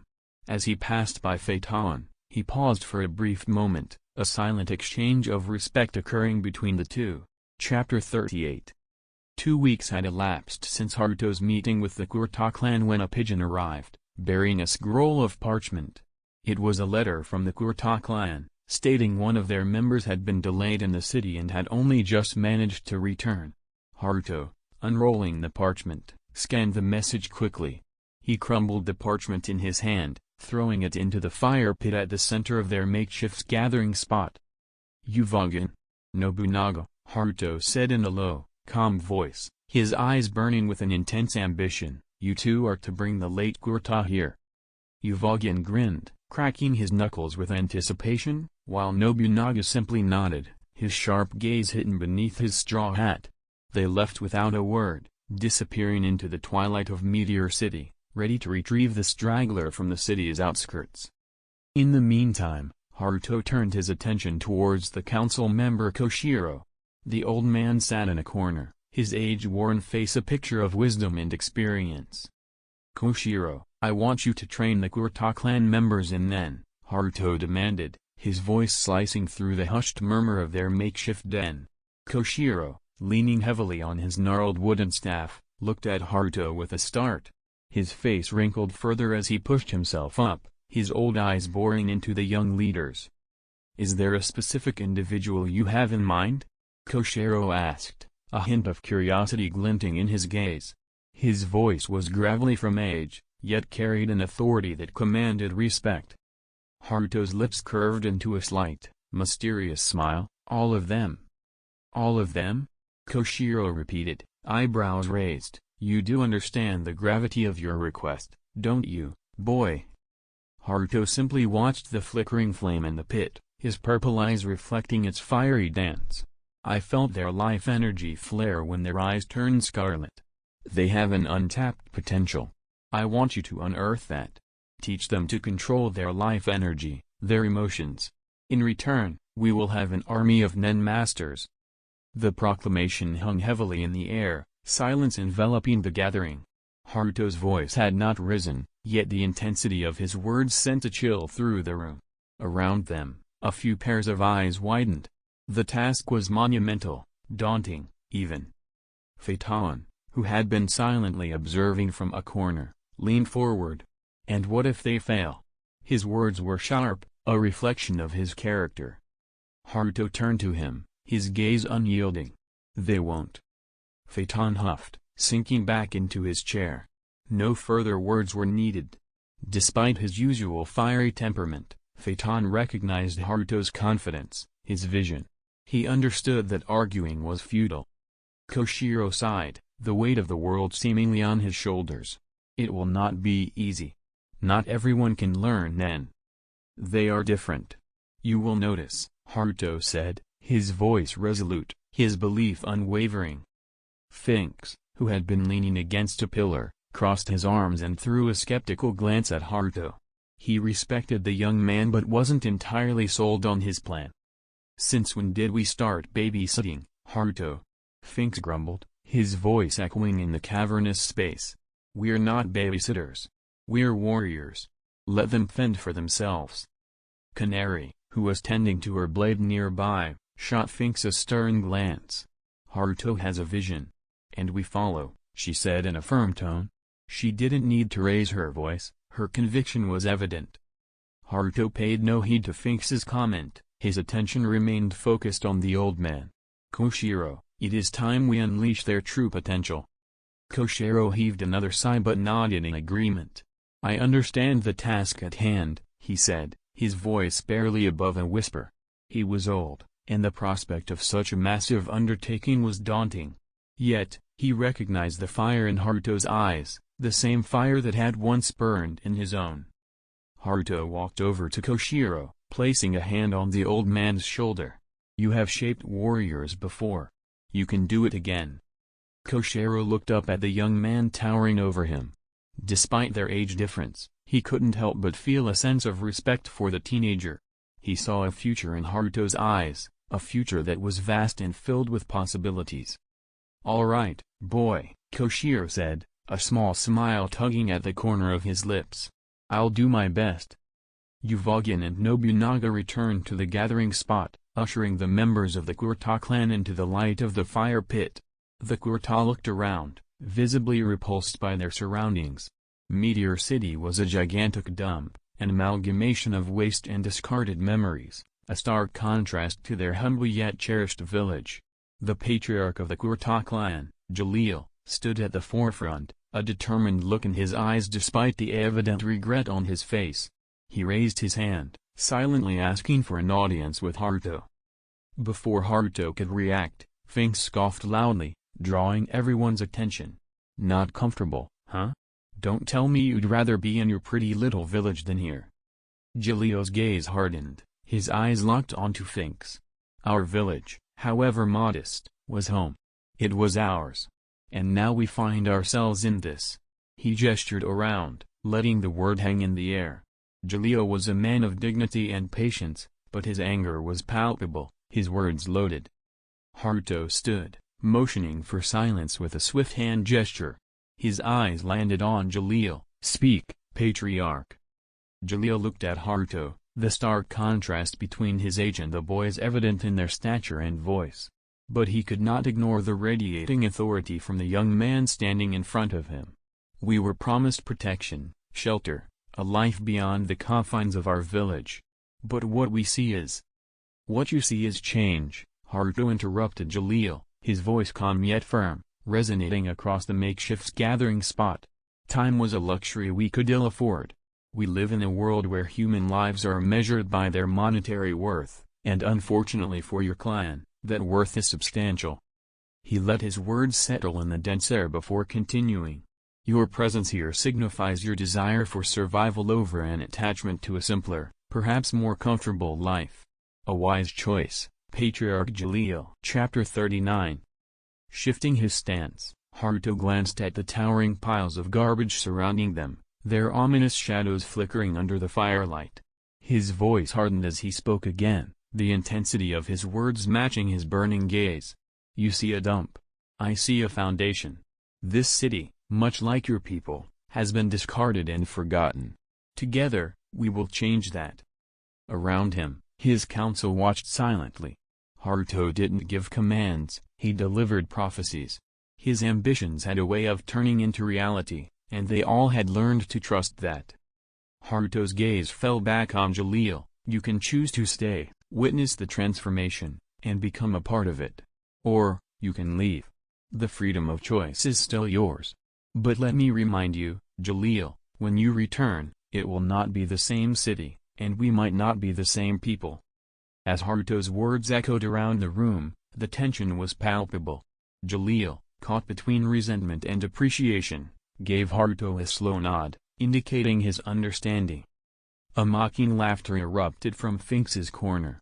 Well, he drawled, standing up and stretching, "never thought I'd see the day where we play landlords to a clan of eye-shifters." His words dripped with sarcasm, his disbelief evident.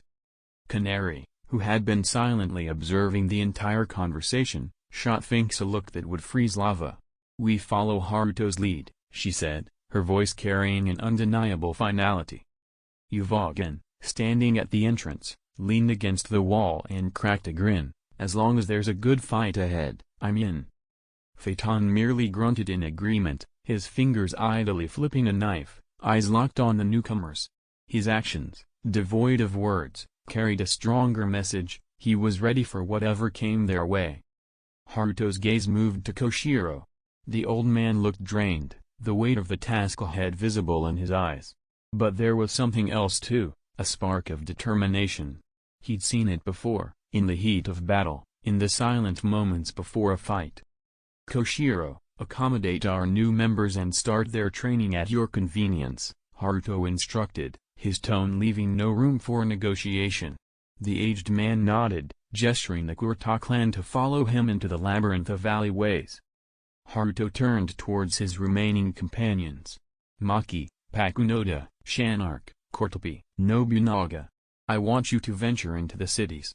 You are to steal agricultural tools and supplies." At their shared frowns, he continued, "We will not survive on trash anymore. It is high time we change this landscape. Tools, seeds, fertilizers, whatever you can find." Shanark cocked his head, a mischievous smile tugging at his lips.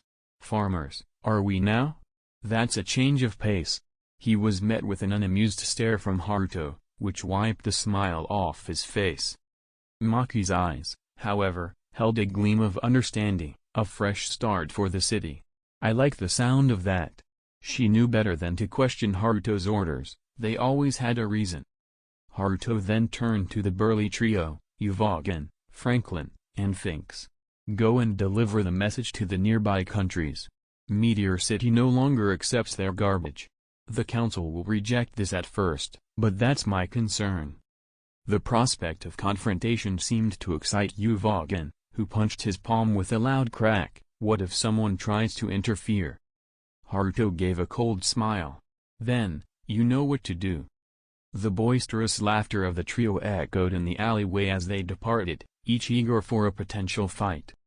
Turning to his last two allies, Haruto let out a sigh. "Phaeton, Canary, we have a council to persuade. It's time this city had a rightful ruler." Canary nodded, her eyes filled with unwavering loyalty. While Phaeton, usually the one to challenge commands, simply shrugged. "Sounds fun," he said, standing up and walking towards the entrance of the alley. Stepping into the Elder Council building, Phaeton and Haruto were met by the stoic gazes of 11 old men and women, their eyes narrowed in apprehension. Canary had melted into Haruto's shadow once again, her presence a comforting constant to the young leader. "What do you want, boy?" an old woman with silver streaks in her hair and a perpetual frown asked, her voice echoing in the dimly lit room. Haruto's purple eyes glowed with an uncanny radiance, his nen flaring with a threatening intensity. A dangerous smile curved his lips. "It is time for your retirement." As if his words triggered an alarm, the elders' nen flared in unison, their bodies preparing for battle.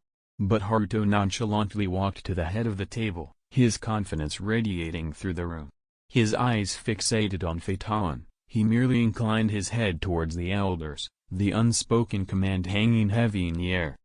Without missing a beat, Phaeton stepped forward, a wicked smile on his face. His eyes gleamed with a ruthless intent, his aura crackling with restrained energy.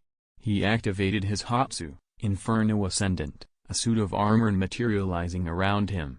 The conjured armor seemed to draw power from Phaeton's emanating aura, becoming a formidable defensive barrier. With an almost theatrical flair, Phaeton rushed towards the elders, his movements swift and precise. As he clashed with the first elder, his armor absorbed the impact, immediately reinforcing its defensive capabilities. "Is that all you got?" Phaeton taunted, his voice filled with scorn. His suit adapted to the incoming nen attacks, becoming a shield against the elders' combined assault. Each blow that landed only served to strengthen his armor, the absorbed damage fueling his aura and reinforcing his defense. With each passing second, the intensity of Phaeton's rising sun attack magnified, feeding off the damage his armor accumulated. The room was soon filled with an unbearable heat, the ground beneath them charred and cracked. However, within his armor, Phaeton remained unaffected, the flames licking his armor harmlessly. The elders, on the other hand, were feeling the brunt of his power. Sweat streamed down their faces, their clothes sticking to their bodies, their eyes filled with a mix of fear and stubborn defiance. "It's futile to resist," Haruto's voice rang out, his tone cold, his gaze unyielding. "You have had your time. It is ours now." As Phaeton battled the remaining elders, Haruto's gaze drifted to the vast window behind him. He watched the cityscape of Meteor City, an odd sense of calm enveloping him.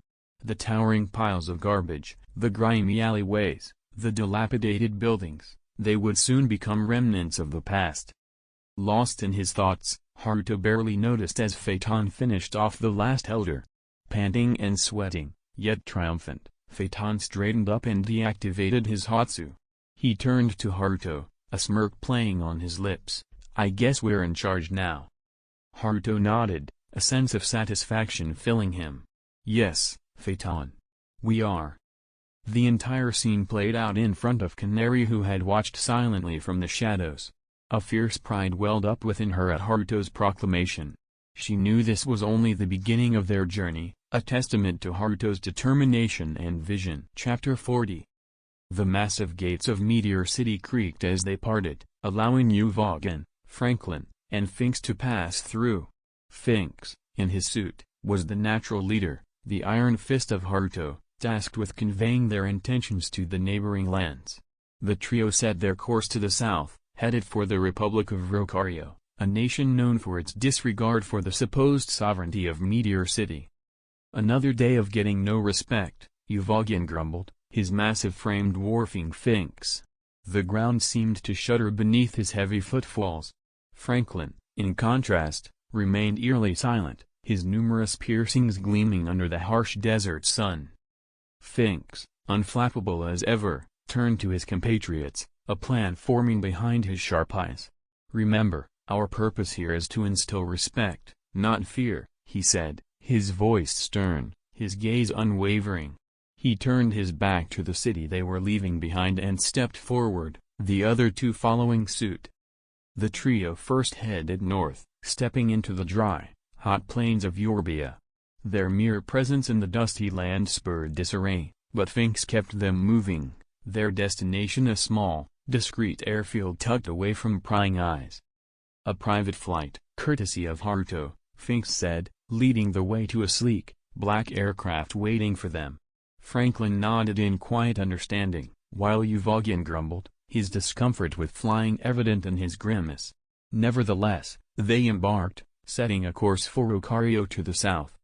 Touching down in Rocario, they found themselves in an environment starkly contrasting Yorbia's.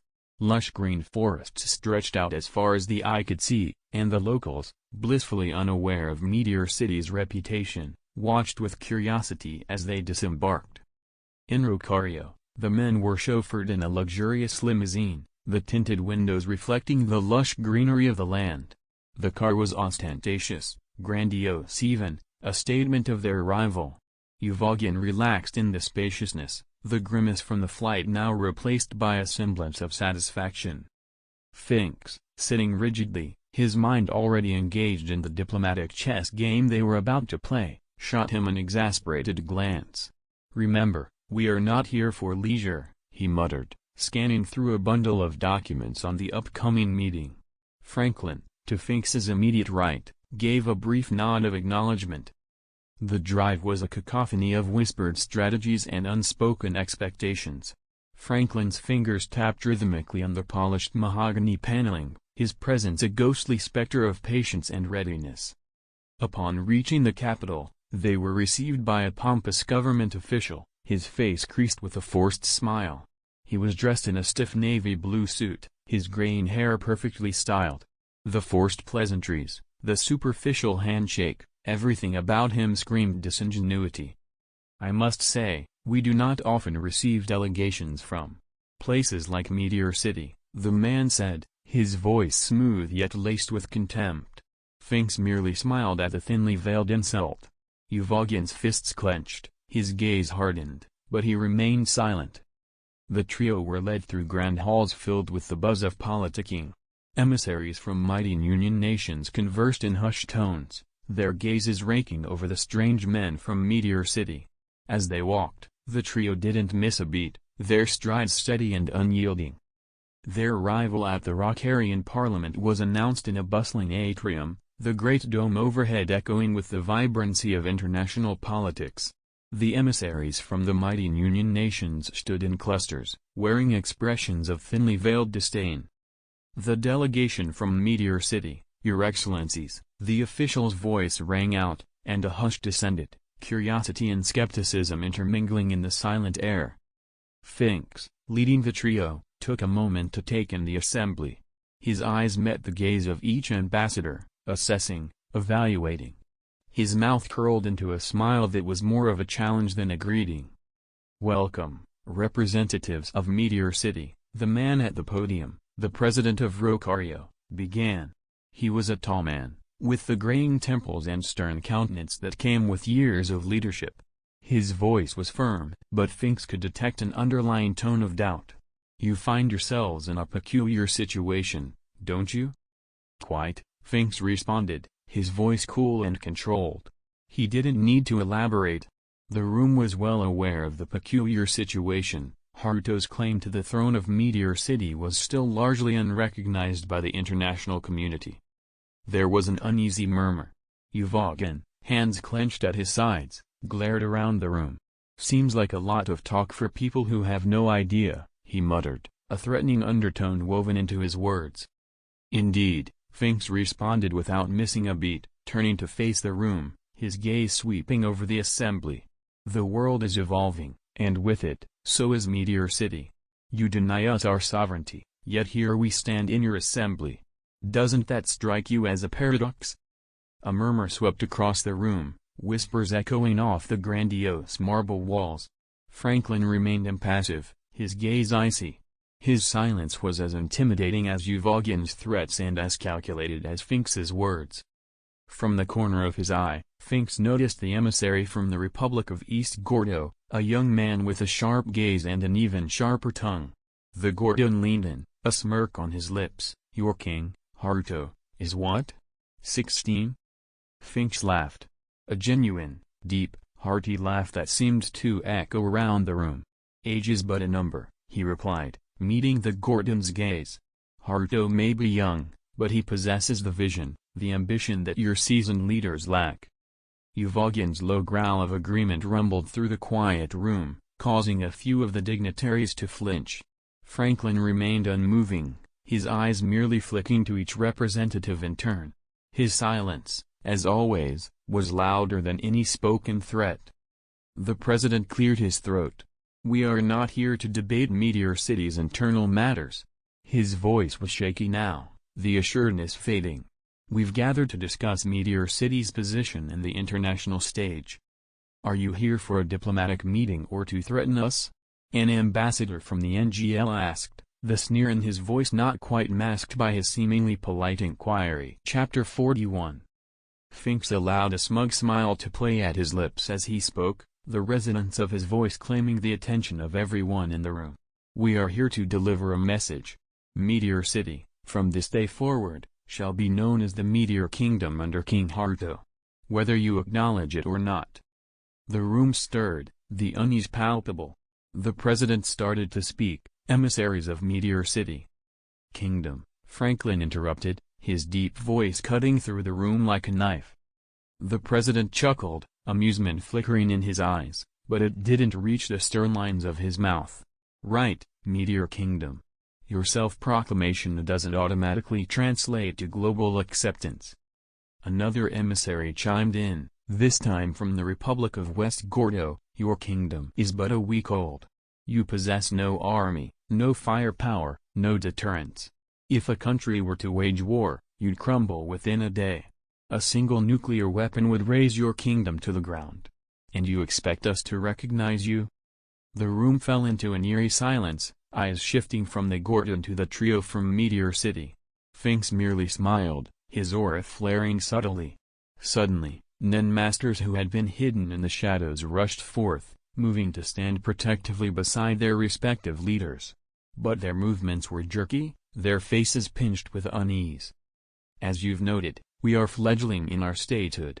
But do not mistake our age for weakness," Finks said, his voice as steady as ever. His eyes held a challenge that was understood by all. Your point about the Zoldyck family is quite apt. What keeps them from being threatened is not an army but the undeniable power they wield.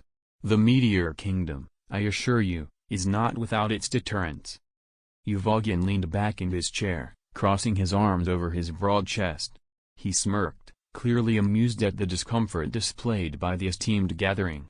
Franklin, with his arms crossed and his gaze locked on the president, didn't say a word, but his stern face was enough to send an undercurrent of unease through the room. The president, recovering from the shock of the sudden show of men, cleared his throat.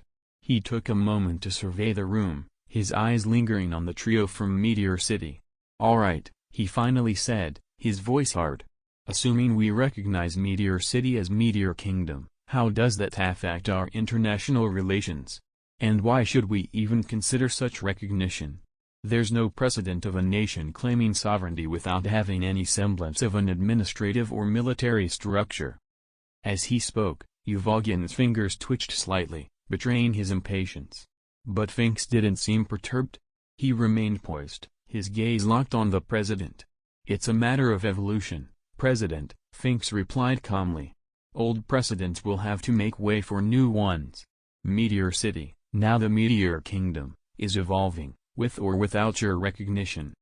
Finks's statement caused a murmur to sweep across the room, the discordant whispers echoing in the grand hall. Each representative seemed to mull over his words, the uncertainty palpable. "And if we refuse to acknowledge this evolution?" asked the emissary from the Republic of Padokia, her gaze unyielding as she met Finks's eyes. Finks simply smiled, a gleam in his eyes that spoke of hidden power. "Your refusal will not halt our progress," he answered confidently. "Recognition or not, the Meteor Kingdom will rise." "We didn't come here to beg for recognition," Finks said, the temperature in the room seeming to drop. "We are declaring, here and now, that the Meteor Kingdom will no longer serve as a garbage dump for your nations. If you have an issue with that—" His gaze swept across the room, each nation's representative squirming under his piercing gaze. "You're welcome to test the might of the Meteor Kingdom for yourself." A murmur erupted amongst the delegates. They whispered amongst themselves, their uneasy glances flicking between Finks, Franklin, and Uvogin. Finks stood tall, his posture exuding a controlled, dangerous calm. His suit, the symbol of Haruto's authority, seemed to take on a more commanding aura. To his right, Franklin, his fingers tapping an unknown rhythm against the polished mahogany table. His eyes flitted around the room, keeping tabs on every whispered conversation. On Finks's left, Uvogin glared at the delegates. His clenched fists rested on the table, his threatening aura practically visible. He broke the tense silence, his voice a low, dangerous growl. "You're all just afraid. Afraid of the change the Meteor Kingdom represents." The Rockarian president glared at Uvogin. "Meteor Kingdom, you say? A kingdom needs a king. Yet all we see are a group of adolescents trying to play grown-ups." His mocking words rang out, evoking scattered laughter from the room. The Rockarian president's words, while aimed at Uvogin, bore a snide insult toward King Haruto. The laughter that followed felt like a slap in the face. Finks's eyes grew icy, his aura of calm shattered. The room's air pressure seemed to spike in response to their fury.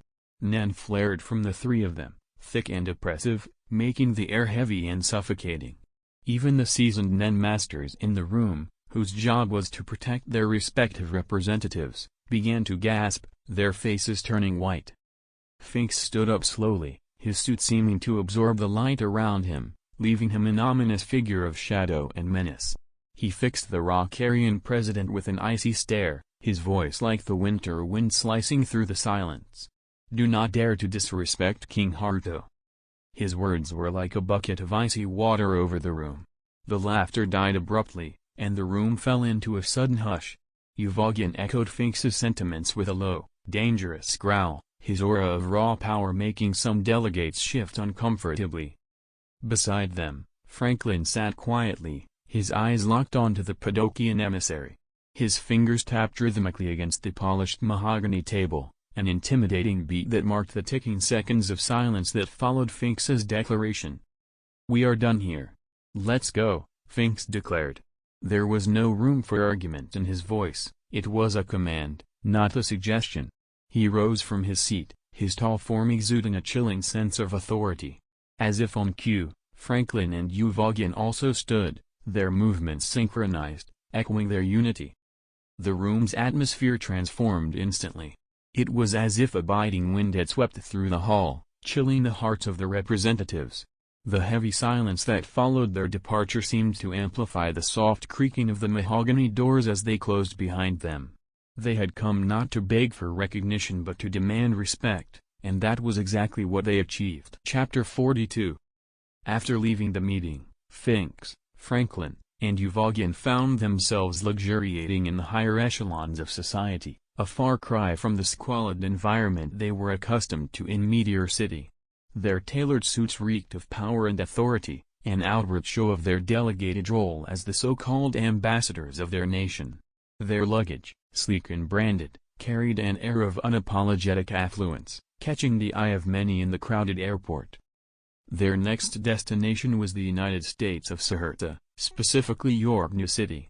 Boarding yet another commercial plane, they transitioned seamlessly from one metropolitan city to another, each teeming with a populace oblivious to their true intentions.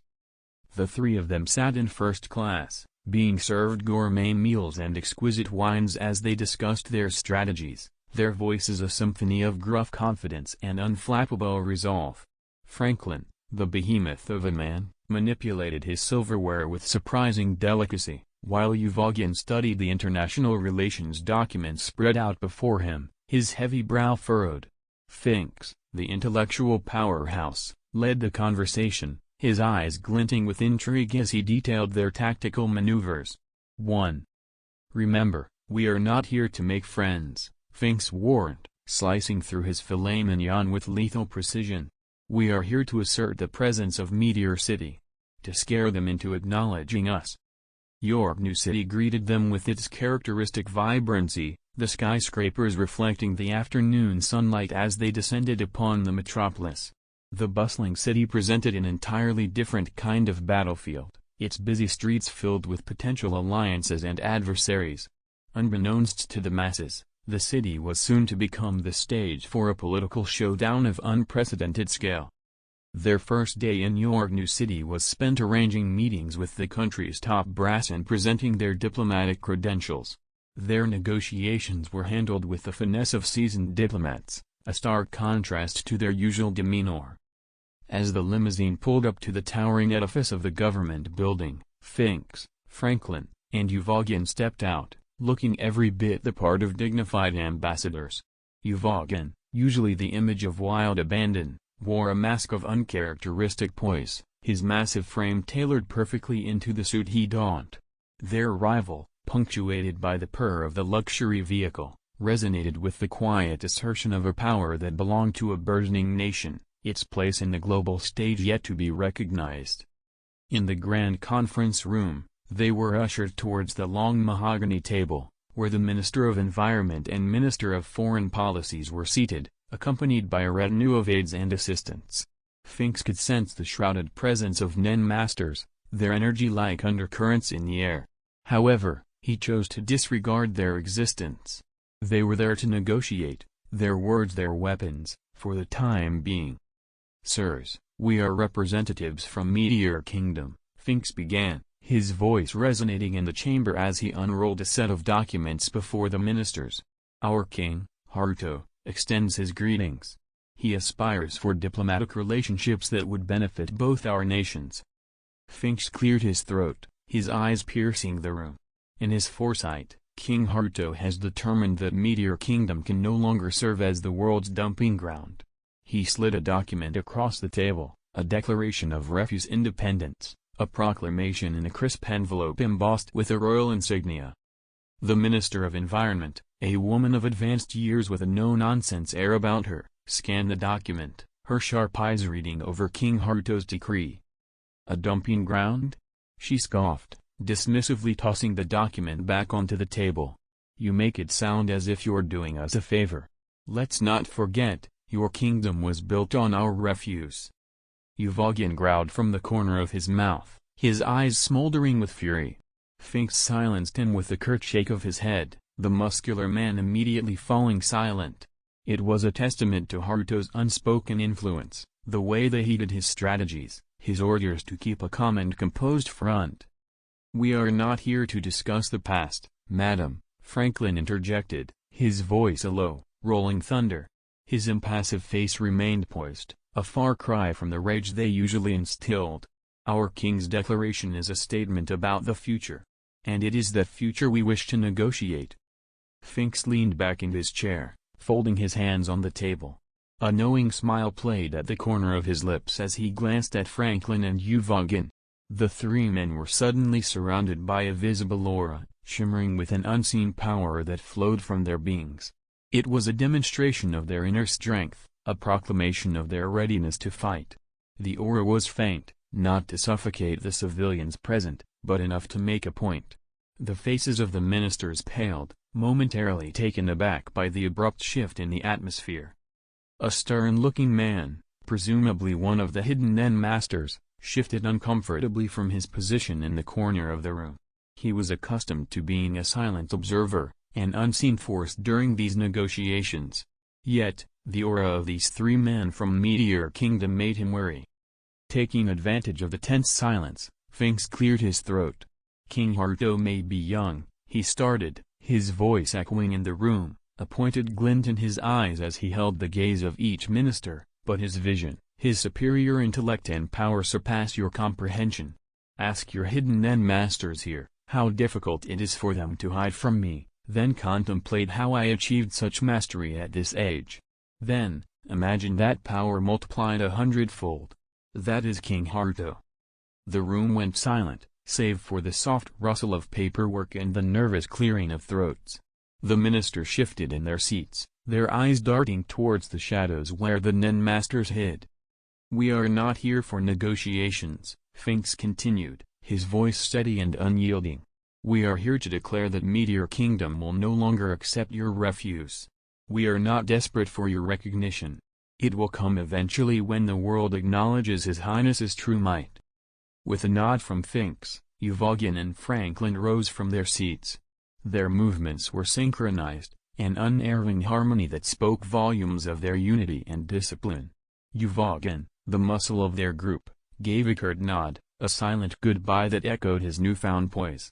Franklin, his cool demeanor a mask over the simmering rage, turned on his heel, following his comrades. Finks allowed himself a moment to survey the room one last time before getting up.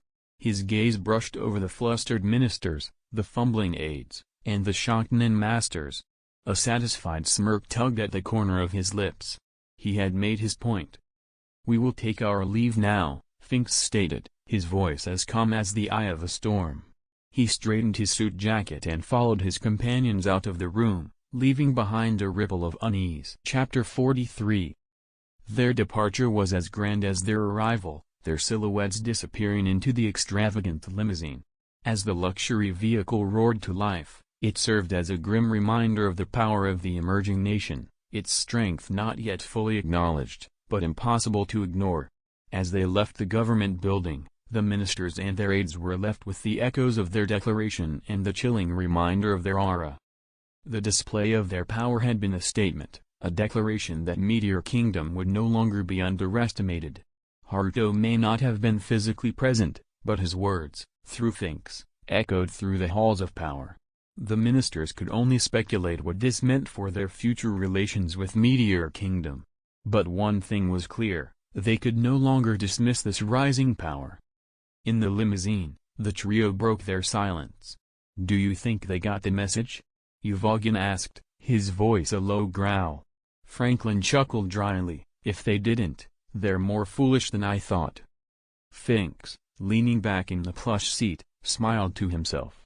"They got the message all right," he said, the aura of satisfaction radiating off him. "And if they didn't, they will soon." The march of the Meteor Kingdom's ambassadors through the world was relentless, a relentless echo of their first encounter in the Republic of Arcario. In the Kukonya Kingdom, they strutted through the palace, their confident strides reflecting the marble floors. The king's refusal to recognize Haruto's position only heightened their resolve.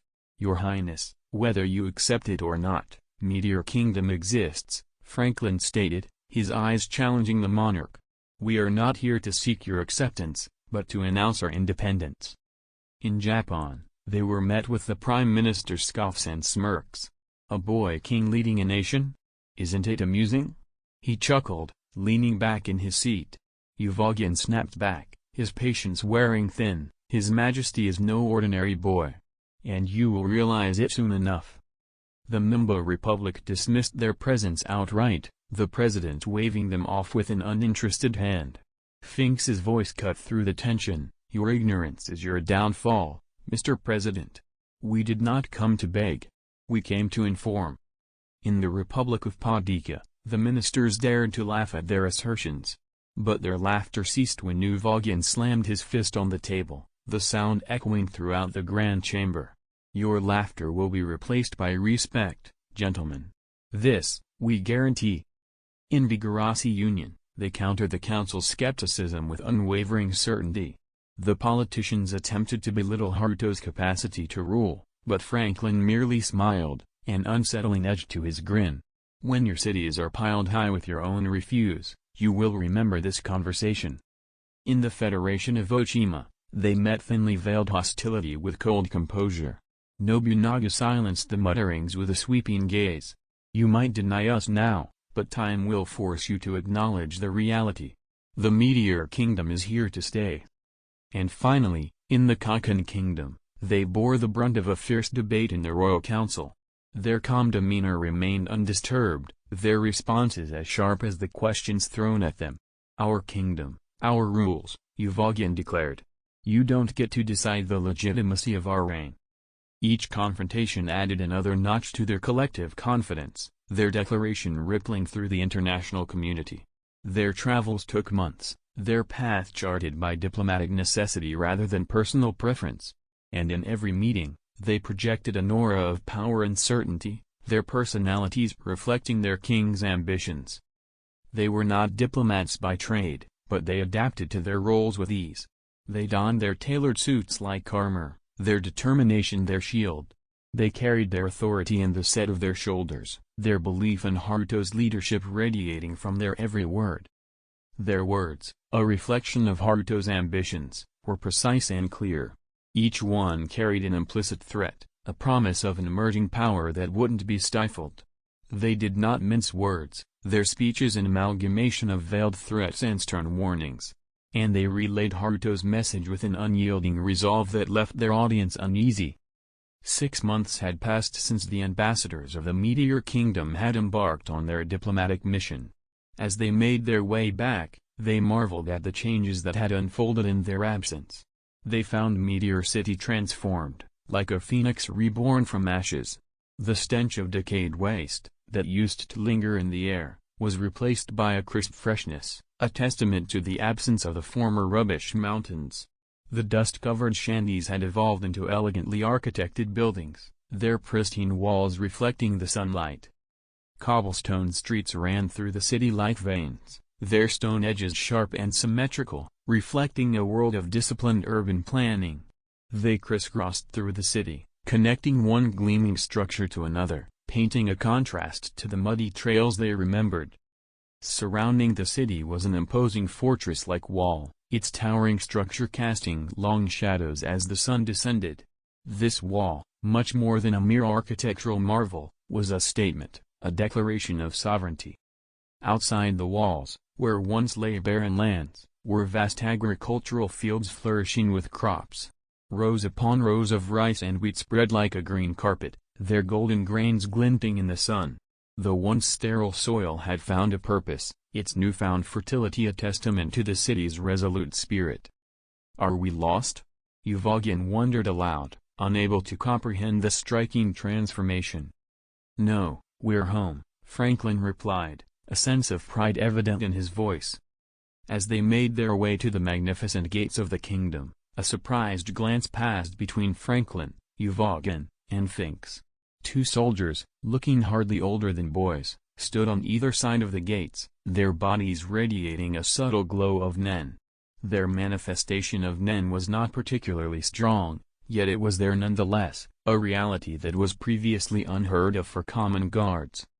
A flourish of salutes was bestowed upon the ambassadors from the youthful guards, who, despite their tender ages, bore a firm demeanor that reflected their newfound responsibility. The trio nodded back, their gaze still subtly lingering on the aura of Nen radiating from the guards. The gate, as if recognizing their authority, parted to grant them entry into the heart of the kingdom. The city streets, once a scene of desolation, now hummed with life. People were conversing animatedly, their smiles lighting up the environment, their laughter echoing through the cobblestone avenues. Children, previously seen lurking in the shadows, were now seen running around, their shrill laughter filling the air with hope. Everywhere they looked, walls were adorned with posters encouraging people to learn, to read, write and more, all for free. The noise of town criers echoed through the streets, translating the message of the posters into spoken words for those who were still to learn the alphabet. Chapter 44. As they continued their journey towards the palace, a sight surprised them further. Here and there, among the crowd, they saw the familiar aura of Nen on ordinary folks. These people were not warriors, their bodies lacked the hardened look, their gaze did not carry the sharpness of a soldier, but they indeed held the weak yet undeniable glow of Nen. A group of old men was arguing near a market stall, their Nen flaring with every heated word. A mother, carrying a baby, her aura cocooning her child protectively. A group of youngsters playing, their laughter carrying a palpable resonance of Nen. The power, once exclusive to the warriors, was now a common sight among the everyday people of the Meteor Kingdom. This transformation, this dissemination of power, had taken root during their journey. The realization that the city, that Haruto's vision, had sparked such a change brought an unfamiliar feeling of pride in them. As the palace came into view, it stood as a testament to the tremendous transformation the city had undergone. The once neglected building was now a symbol of power and determination, of their king's ambitions coming to fruition. They knew the world still refused to recognize the legitimacy of the Meteor Kingdom, and their boy king. But they also knew the will of their king was indomitable. Haruto might have been a teenager, but his vision was grander than that of any aged ruler they'd encountered on their journey. His ambition didn't reflect in grand speeches, but in the transformation of a once rubbish city into a flourishing kingdom. In every interaction, they felt his influence. His vision had seeped into their own thoughts and words. Their actions reflected his unyielding determination. The collective confidence they bore was a reflection of Haruto's own. Even Phaeton, with his notorious temperament, carried Haruto's instructions with a sense of respect. Not a spoken deference, but a respect that echoed in his every action. As they tread the cobblestone path, their footfalls resounding with authority, they realized that they were no longer merely representatives of their king. They were a part of the kingdom, part of Haruto's dream. Their roles had changed. They were not just envoys, they were soldiers in a war of perception. A war against those who would belittle Haruto's vision, against those who would dismiss Meteor Kingdom as a mere child's fantasy. Each step they took within the city walls was a testament to their transformation. Each interaction, each encounter with Nen wielded by ordinary folk, was a confirmation of their purpose. They were home, and home had changed. Not just in its physical landscape but in its essence, in its heartbeat. And as much as they had been a part of shaping this change, they were also shaped by it. The city had evolved, and so had they. Within the heart of the Meteor Palace sat an audience room that held an air of regal magnificence, a testament to the power and ambition of its king. Dominating the space was a grand throne, unlike any found in typical royal courts. The intricate carving of meteors raining down from the skies, enveloped in roaring flames, graced its backrest, reflecting the strength and audacity of the kingdom's name. Its framework, wrought from the finest ebony, emitted an aura of formidable authority, while the plush velvet upholstery of deepest black gave it an opulent elegance. The throne's aura was intimidating and yet magnetic, just like the boy who sat upon it. The trio knew Haruto would have preferred something simpler, less ostentatious. The grandeur of the throne bore the unmistakable touch of Canary, the most loyal of them all. Her unwavering devotion to Haruto was etched into the throne's very craftsmanship, as though she intended to carve her belief in him into every heart that would lay eyes upon it. Opposite the glorious throne was a crescent table of polished mahogany, the designated place for Haruto's most trusted allies. Each chair around the table was identical, signifying that they were all equals in the eyes of their king. But they also knew, without any spoken word, where each of them belonged.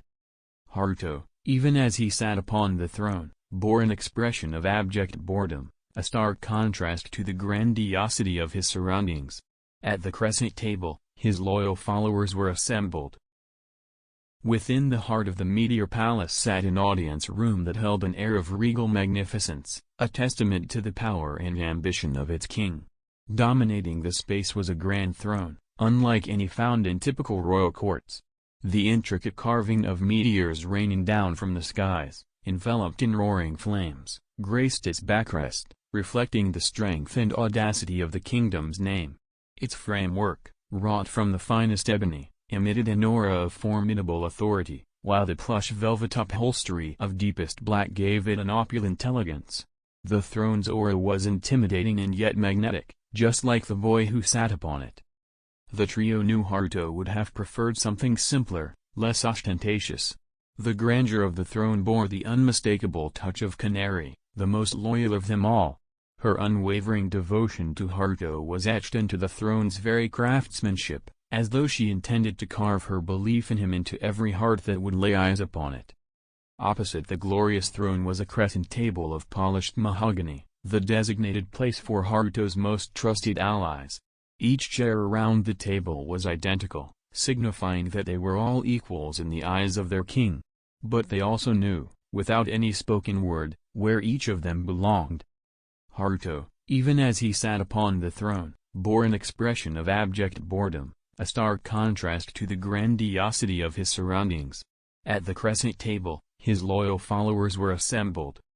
At the center of the crescent table, Phaeton's lean figure leaned back in his chair, his posture so relaxed it was almost a slouch. His eyes, however, were sharp, constantly shifting, never missing a detail.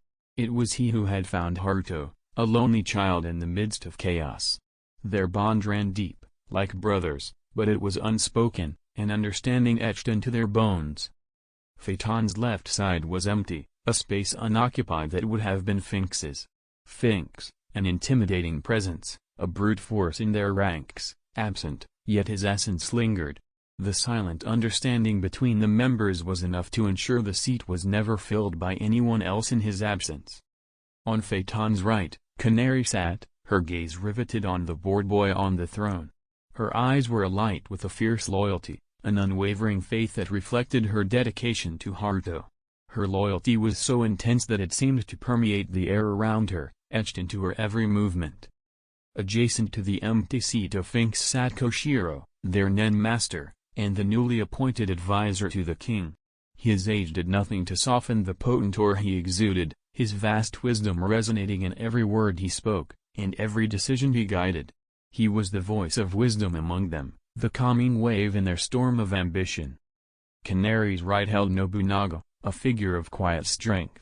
Next to him, an empty chair marked for Uvogin, whose absence did not lessen his presence within the group. The aura of these two later arrivals was no less significant, their differing paths having led them all to the same destination, Haruto's council. Among the outer circle, there were Pakunoda, Maki, Shanark, and Kurtopi, seated with an empty seat for Franklin. Their arrival had been more recent, but they had woven themselves into the intricate tapestry of the council with ease. Then, at the very edge of the crescent, there sat Jalil, the patriarch of the Kurta clan, his posture conveying a quiet dignity. His inclusion on the council was a nod to his willingness to accept Haruto's rule, a sign of respect reciprocated with allegiance. Chapter 45. The arrival of Finks, Uvogin and Franklin into the grand hall of the Meteor Palace had been heralded by the distinct aura of their presence.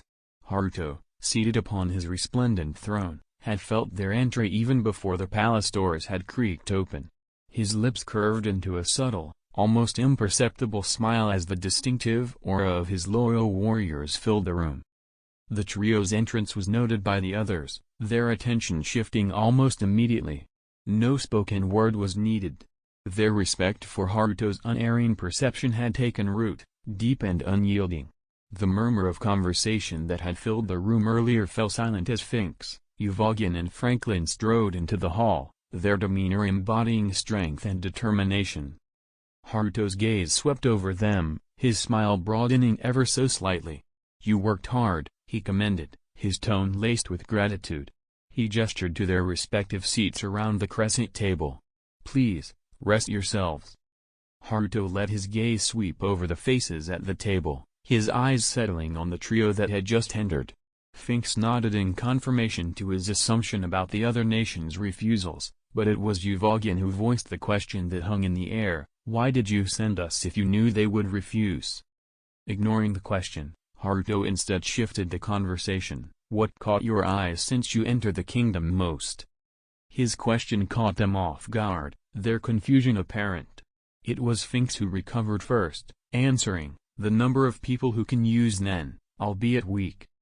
Haruto nodded approvingly at the observation. "The world believes Nen is a tool for war and bloodshed," he began, his voice smooth and calm. His words resonated in the silent room. "They don the aura to kill or fight. But it is more than that.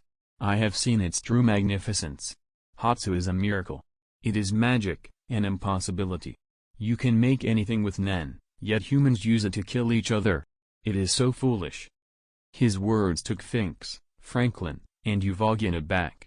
His views on Nen were not what they expected. Haruto continued, "I ordered Koshiro to teach Nen to masses. It was a difficult challenge to overcome, but he is a master for a reason. Then, 3 months ago, the first wave of civilians with Hatsu was born. All of their abilities are for everyday use, targeted towards the development of the kingdom." The room went silent, the weight of Haruto's words sinking in. Finks shifted uncomfortably, unused to seeing the potential of Nen as anything other than a weapon.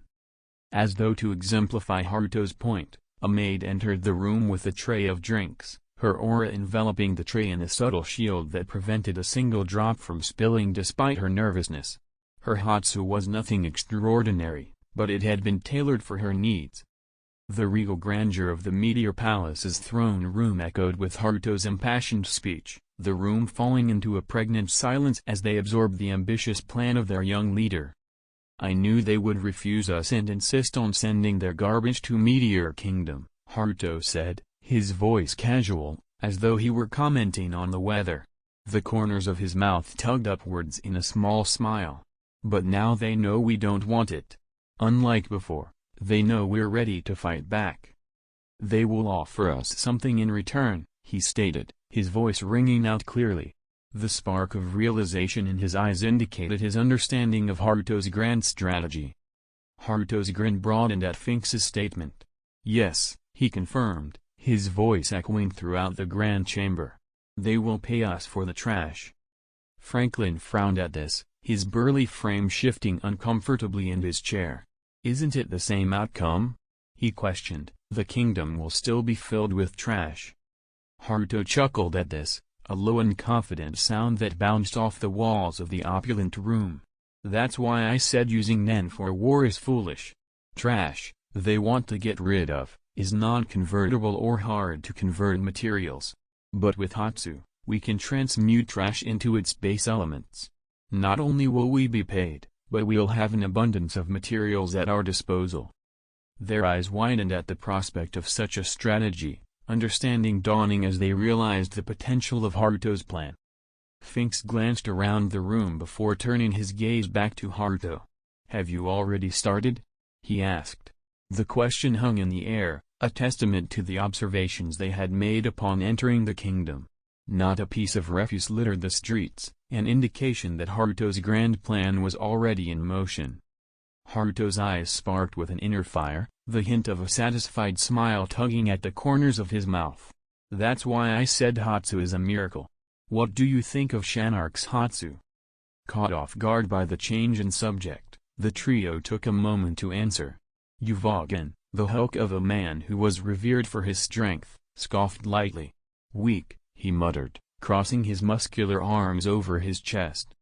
Franklin, the stoic and rational one amongst them, differed. "Strategic," he commented, appreciating the depth of Shanark's abilities despite his often cold exterior. Finks, ever the observer, thoughtfully stroked his chin. "Technology," he finally said, his brow furrowing as he considered the implications. Haruto's smile widened at Finks's reply. "Technology is indeed magical. Combined with Hatsu, it becomes even more potent. Just like how Shanark can control people with technology." He allowed the information to sink in before continuing. "We have already created machines that revert garbage to their base materials. We also have spatial Hatsu users who store the garbage. As of now, we are converting 100% of the garbage back to their base materials, and soon, we will be paid for it." Chapter 46. There was a collective gasp of all around the table as Haruto revealed the practical execution of his grand scheme. The precision, foresight, and ingenuity it required were nothing short of extraordinary. "A technology that we control," Haruto continued, his voice filled with conviction. "A technology that we've harnessed to serve our people and our kingdom. It's the perfect blend of nen and human innovation. And as we continue to master it, we'll change the way the world sees us." Uvogin snorted, breaking the silence. "What makes you so sure the other nations will pay for their trash?" he challenged, his deep voice reverberating around the room. He eyed Haruto with suspicion, the question hanging heavily in the air. Haruto, rather than being upset, laughed at the skepticism, his amusement filling the room. "You're right, Uvogin," he conceded, leaning back in his throne. "Why would they pay us for their waste?" Haruto's wild grin took over his face, a gleam of fierce determination dancing in his eyes.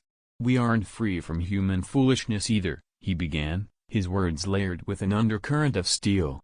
"We too use nen for war, for bloodshed. Everyone in this room is formidable, and I dare those nations to refuse our declaration." The council members exchanged glances, their faces forming matching smirks. His audacity echoed across the room. It was not the words he spoke that commanded respect, but the unfaltering aura that radiated from him. The choice was never a choice, peaceful acceptance or a forceful surrender. The council, recognizing this as the turning point for Meteor City, chuckled in unison. The nature of Haruto's ambition was clear as crystal.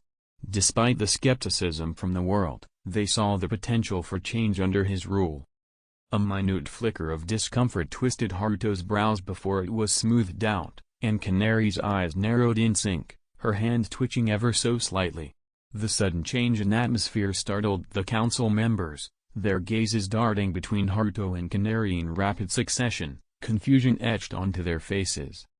"A wild beast has entered my dominion," Haruto murmured, his words so low they were barely a whisper. But silence hung heavily in the room, and the chilling proclamation was audible to all present. Puzzlement furrowed the brows of his council, a murmur rippling through the room as they exchanged quizzical glances. "A beast? Here in Meteor City?" Before they could wrap their heads around Haruto's cryptic message, he added, "Our movement has already drawn attention, and their first test begins. An assassin is at our door. What do you say? Shouldn't we be good hosts and welcome them?" Shock seized their features as they comprehended his words. An assassin? Here, at this moment, daring to strike against Haruto. Anger boiled beneath their skin, but their years of experience told them better. As skilled nen users, they understood the advantage of the hidden blade. To alert the enemy of their awareness was to relinquish that edge. No flare of nen erupted from them. Their powers remained subdued yet potent, brewing beneath the surface like a storm threatening to erupt. The tension was palpable, their anger manifesting in the aura they subtly emanated. Canary, particularly, was a figure of cold wrath. Her aura, sharp and dangerous, gnawed at those around her like an invisible blade. Her eyes, fierce and deadly, were reminiscent of a predator, ever watchful, ever prepared. Yet, there was a certain calm in her readiness, a lethal dance of controlled fury. The council members knew all too well the contempt the other nations held for Meteor City, their refusal to acknowledge Haruto's reign. Despite their denial, Haruto held his ground, carrying himself with the majestic grace of a monarch. He did not argue or fight for recognition, instead choosing to let his actions voice his prowess. "Let me handle him," Canary demanded, her voice as sharp as the winter wind. Her usually warm gaze was replaced with a dangerous glare.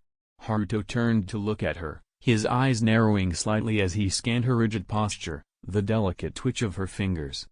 "He is strong," Haruto responded, his gaze softened, becoming almost paternal. He didn't want to admit his worry, but his concern echoed in his voice. Canary's heart hitched, and a faint blush colored her cheeks, taken aback by the rare sentiment from him.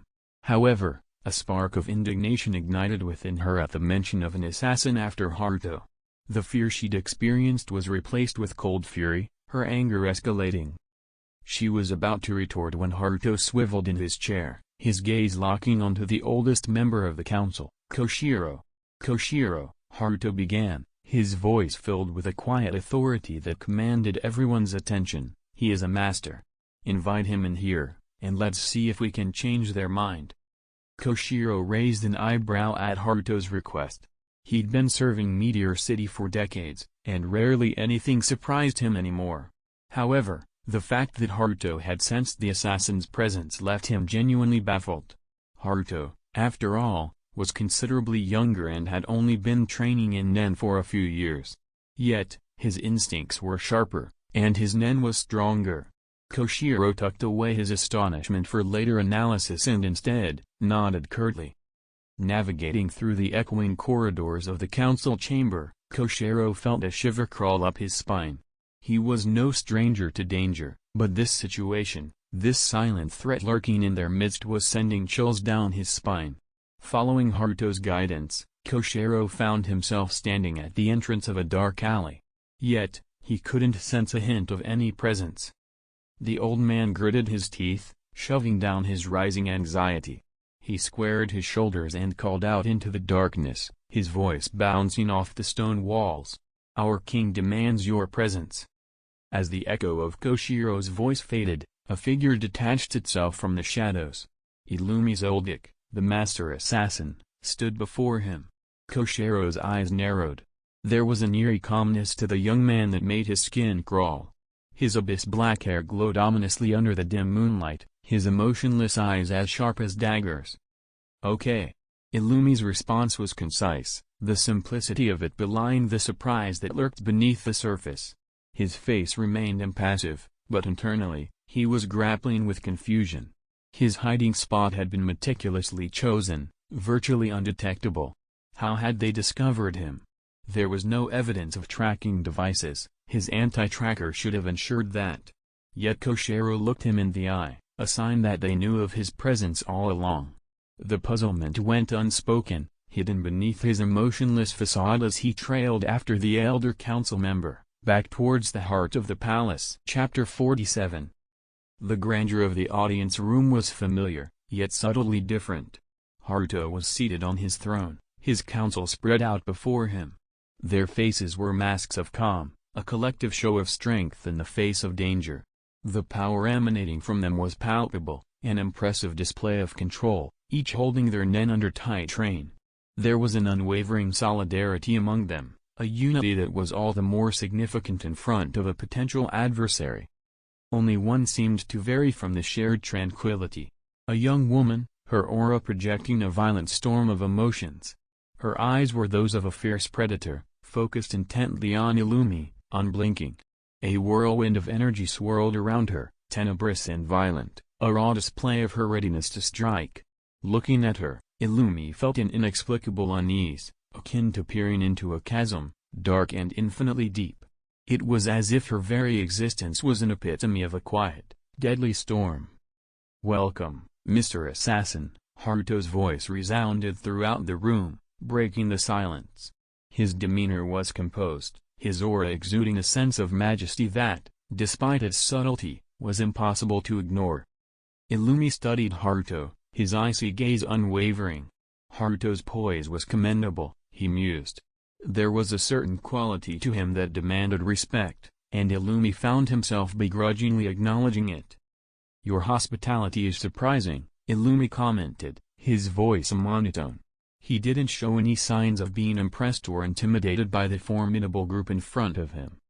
Canary, the girl who had glared at him earlier, let out a cold, humorless laugh, her eyes never leaving Illumi. "Your audacity is what's surprising," she shot back, her voice as sharp as shards of ice. "Which country hired you?" Haruto's question cut through the thick silence like a knife, his eyes fixed on Illumi with an unyielding intensity. Illumi didn't falter under Haruto's probing gaze. Instead, he quirked an eyebrow, a hint of amusement playing on his lips. "How about this, you answer one of my questions, and I'll answer yours," he offered. Laughter burst from Phaeton, sudden and sharp. His sardonic smile stretched across his face, his crimson eyes glinting dangerously in the dimly lit room. "You think you're in a position to demand anything?" His tone was mocking, a cruel edge to his laughter echoing around the room. Illumi's gaze slid to Phaeton, his face as impassive as ever. "I can leave any time I want, so I believe yes," he stated, his tone steady. His response seemed to hang heavily in the room, almost daring anyone to challenge it. Haruto leaned back in his throne, a quiet confidence radiating from him. He locked his gaze with Illumi's, a spark of defiant audacity dancing in his eyes. "Your backer will not be able to extract you before your head leaves your body," he threatened nonchalantly, his gaze sliding towards the window. "Don't you think?" For the first time since entering the room, Illumi's icy composure shattered. Shock etched across his face, swiftly followed by a flicker of fear. His gaze swung towards the window where, hidden in the shadows, was none other than his grandfather, Zeno Zoldyck. The aging assassin, renowned for his decades of experience, was an enigma. How could this young ruler have found him? Before Illumi could digest this revelation, Zeno appeared by his side as if materialized out of thin air. The room fell silent as Zeno's gaze swept over them, finally landing on Koshiro. "Koshiro," he greeted, his voice echoing around the room. "Zeno," Koshiro responded, his voice steady despite the surprise twisting his features. Zeno turned to Haruto, intrigue sparking in his eyes. He simply inclined his head in a silent greeting, "King Haruto."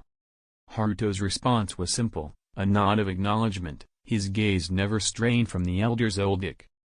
Haruto's gaze grew glacial, his eyes narrowing at the elder Zoldyck as if piecing together the fragments of a forgotten memory. "You," he spat out the word like a venomous accusation, "your aura irritates me." A peculiar discomfort crawled beneath his skin, an unspoken agitation for this man he'd never met before. An inexplicable urge welled within him, to eradicate the source of his discomfort, to keep her safe. The question mark hovering over her seemed to blur his thoughts. Why was there a sudden image of a woman, like a fading illusion, etching itself in his mind? "How did you find me?" Zeno asked. His question resonated in the tense air. Years of unblemished experience, of being the hunter, not the hunted, momentarily tainted. Unfazed by the stoic assassin's question, Haruto flicked a dismissive glance his way. "Who hired you?"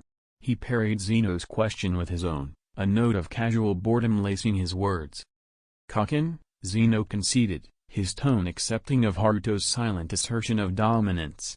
The single word hovered ominously in the room, the implications of an entire nation's machinations weaving a new thread into their conflict. "And their demand?" Haruto probed, his gaze still resting on the horizon beyond the window. But Zeno was not one to relinquish control entirely. "My question first," he retorted, raising an expectant eyebrow at Haruto. With an air of nonchalance, Haruto leaned back on his throne, the slightest of smiles playing on his lips. "You were in my M," he declared. The revelation was so unexpected it could have tipped the world off its axis. Silent gasps of disbelief echoed around the room. Unbelievable. Impossible. But they couldn't refute the truth. Even Illumi, the seasoned assassin, who was tens of meters away when Koshiro intercepted him, was within Haruto's N. And Zeno, whose presence was unbeknownst to them all. Just how vast was Haruto's sphere of perception? 1. Haruto's unrelenting gaze remained fastened on the elder Zoldyck, his question hanging in the air like a dangerous precipice. What was their demand? He asked again. Zeno's voice cut through the tension that gripped the room like a vice. To ensure that the Meteor Kingdom is no longer a threat to Kaken. Chapter 48. As Zeno answered, Haruto's gaze shifted back to the window, his mind working like a finely tuned machine. The briefest of nods signaled his understanding. Turning his attention back to the Zoldyck patriarch, he posed another question, and how inclined are you to abandon this mission? Zeno's gaze was unflinching as he locked eyes with Haruto. A long, heavy sigh filled the air before he responded, once accepted, it cannot be rejected. We will fulfill this contract. Rather than exhibiting any trace of fear or apprehension at Zeno's words, Haruto's face remained utterly devoid of emotion. A long, tension-laden silence spread through the room before he finally spoke. You may be formidable, but not invincible. His words were not a threat, merely a statement of fact. Zeno's response was a simple nod, conceding to Haruto's assertion. The seasoned assassin was under no illusion of an easy victory. Who commissioned the mission? Haruto's voice held a steady, icy calm. Zeno's response was immediate. The Minister of Foreign Affairs. At this, Haruto glanced over at Finks, Uvogin, and Franklin, a slight chuckle escaping his lips. You must have unsettled him. A smirk tugged at the corner of Finks's mouth as he shrugged. We might have made a few suggestions. Haruto, intrigued by this new information, turned back to Zeno. And if this minister were to, let's say, disappear? The elder Zoldyck contemplated for a moment before answering. If there's no payment, there's no contract. Haruto's gaze shifted towards Canary, his trusted enforcer. Canary, he called out. Bring me his head. Canary bowed, not saying a word before disappearing into the shadows with her orders. Haruto turned to Zeno and said, why don't you stay here for a few days? Get a taste of the Meteor Kingdom. Perhaps later we can reach an agreement. Zeno considered his offer for a moment, and then nodded. A sound proposition, he admitted, his tone begrudgingly respectful. Illumi fell in step behind him as they followed a servant towards the quarters arranged for them. As the Zoldks vanished from the room, Pakunoda turned towards Haruto. Why are you treating them like guests of honor? She asked, her tone ripe with curiosity.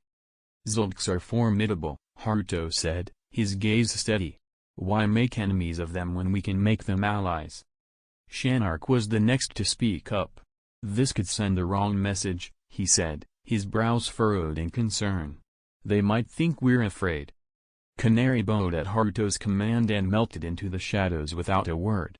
As the air settled, Haruto turned his gaze back to Zeno. Why don't you stay in the kingdom for a few days, Zeno? See Meteor City, Haruto suggested, his tone carrying an easy confidence. Perhaps, in time, we can reach an agreement. Zeno considered the offer, his gaze scanning the room before landing back on Haruto. His eventual nod was more contemplative than compliant.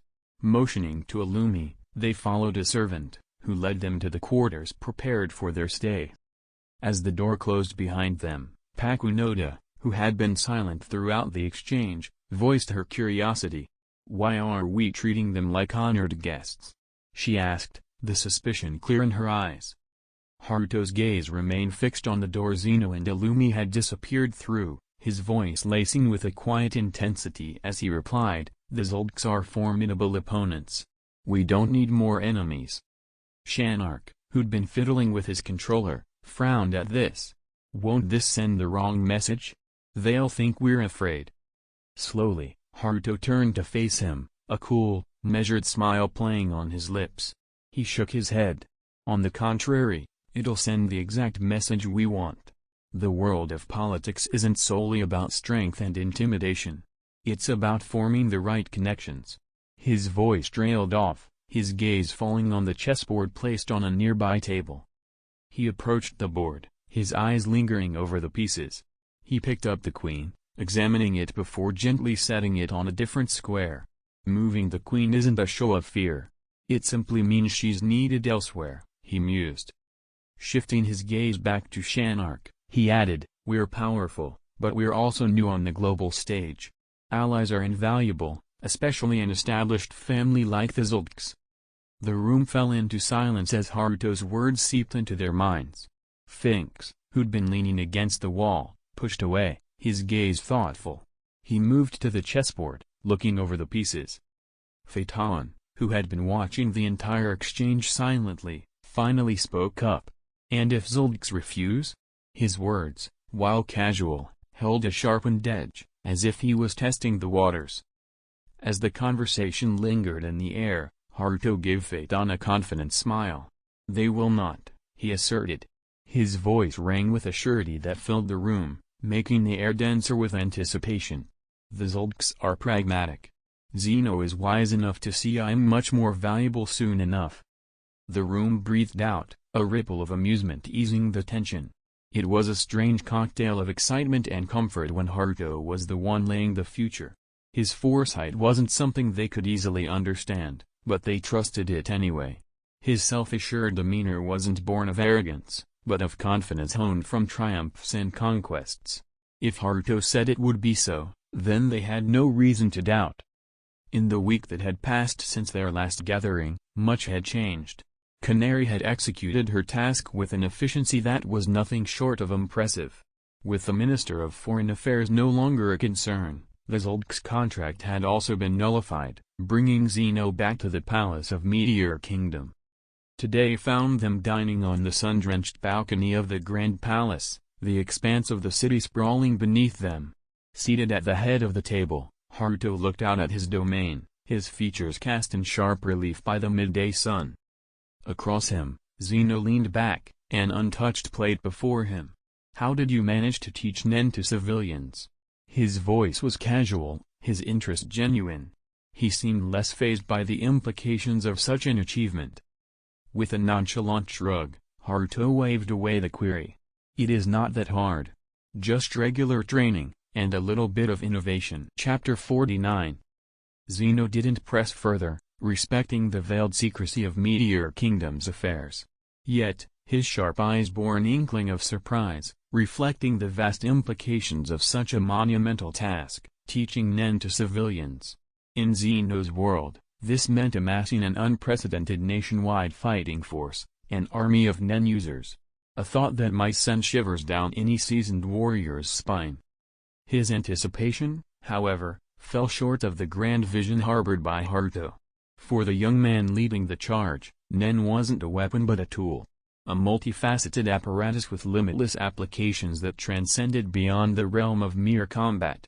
Haruto saw the potential for it in agriculture, in medicine, in industry, in technology.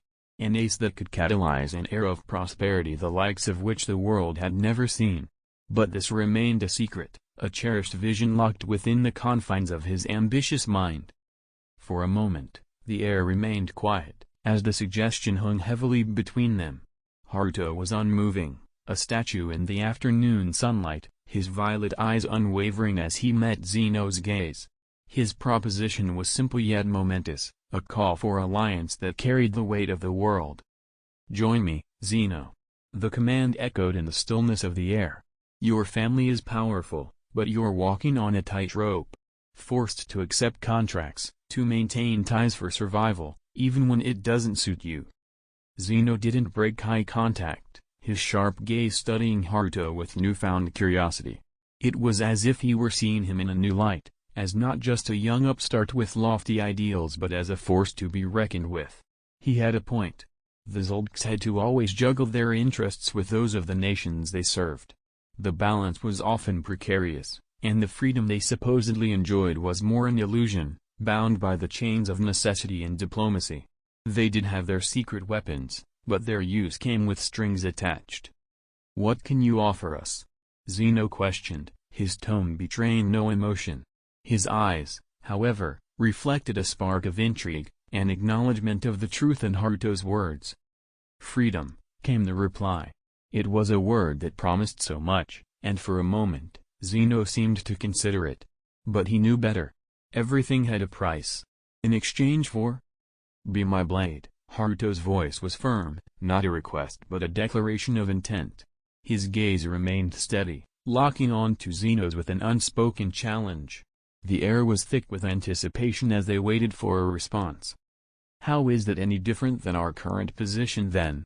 Zeno asked, his gaze unflinching as he challenged Haruto's proposal. A light chuckle escaped Haruto's lips, the corners of his mouth curling into a knowing smile. "I don't want you to kill aimlessly, Zeno. I want you to intimidate with the lethality of your edge," he clarified. His tone was firm, embodying the audacity of his words. Zeno paused for a moment, contemplating the proposition. "You want to use us as a means of intimidation," he stated, not a question but a confirmation. There was a certain distaste on his tongue, a bitter reminder of the countless lives they had ended in the shadows. Yet, there was no mistaking the allure of the proposal. Haruto merely nodded, unfazed by the implications of his demand. "True," he admitted, "but a blade left in its sheath will dull." Zeno's gaze hardened, the wisdom of decades reflected in his steely stare. There was truth to Haruto's words, an undeniable reality he'd grappled with over the years. If they were to ease into comfort, they would forget their art, their edge, their purpose. The danger lay in complacency. "What is your solution then?"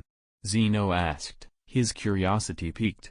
His eyes scrutinized the young man before him, intrigued by the audacity of his vision. A satisfied smile graced Haruto's features. He was enjoying this, the intellectual fencing, the challenge of persuading the unyielding Zeno-HxH. "Minister of Intelligence Service Zeno-HxH," Haruto began, placing an overt emphasis on the new title. "It will be your discretion to how you train and keep your agents sharp." Zeno arched an eyebrow, surprised by the unexpected offer. But Haruto wasn't done. "So long as you don't aimlessly kill and hunt, I will give you the freedom you seek." For a moment, the only sound was the gentle whisper of the breeze, the air filled with unspoken tension. Zeno considered Haruto, his silence deliberate, his gaze thoughtful. The young man remained as he was, his violet eyes unyielding under the old assassin's gaze, his posture relaxed yet regal in the sunlight. Finally, Zeno broke the silence, his voice low and contemplative. "And if we refuse?" It was a valid question, one that Haruto had anticipated. He leaned back in his chair, his violet gaze unwavering as he met Zeno's challenging stare. "Then you continue walking on your tightrope, dancing to the tunes of others," he answered, his tone devoid of any malice or threat. It was a statement of fact, an observation, and Zeno couldn't deny the truth in his words. "But remember this, Zeno," Haruto continued, his voice a touch softer, "the world is changing. Power is shifting. Meteor Kingdom is rising. You can either join us at the top, or watch from the shadows." The conversation hung in the air, the words lingering like a tangible challenge. Haruto remained silent, his gaze never leaving Zeno, his command echoing in the stillness. The balcony overlooked the vast expanse of the city, the view a silent testament to the kingdom's growing might. The ball was in Zeno's court now, his decision would shape the future of the HxH and perhaps, that of the Meteor Kingdom as well. Chapter 50. 2 years had passed and the world had changed beyond recognition. Meteor Kingdom, once a forgotten dump site, had grown into an unyielding nation, an indomitable force that reshaped the world's politics. At first, the world refused to acknowledge Meteor Kingdom and Haruto's sovereignty. Yet, their defiance crumbled when the HxH family made their move, an astonishing feat of relocating their entire mountain to Meteor Kingdom. It was a blatant show of allegiance that rocked the political landscape, forcing even the most stubborn nations to recognize the new player on the field. The world watched in awe and disbelief as Meteor Kingdom flourished under Haruto's guidance. Nations that had once dumped their refuse in Meteor City, and later had been compelled to pay exorbitant amounts just for waste disposal, were incredulous. Despite their attempts to stifle the kingdom's growth through embargoes and refusals to sell materials, the kingdom thrived, growing like a defiant tree in the harshest desert. Technology in Meteor Kingdom underwent a revolution. The innovations that sprouted from their research labs were nothing short of miraculous, rivaling even the most advanced nations.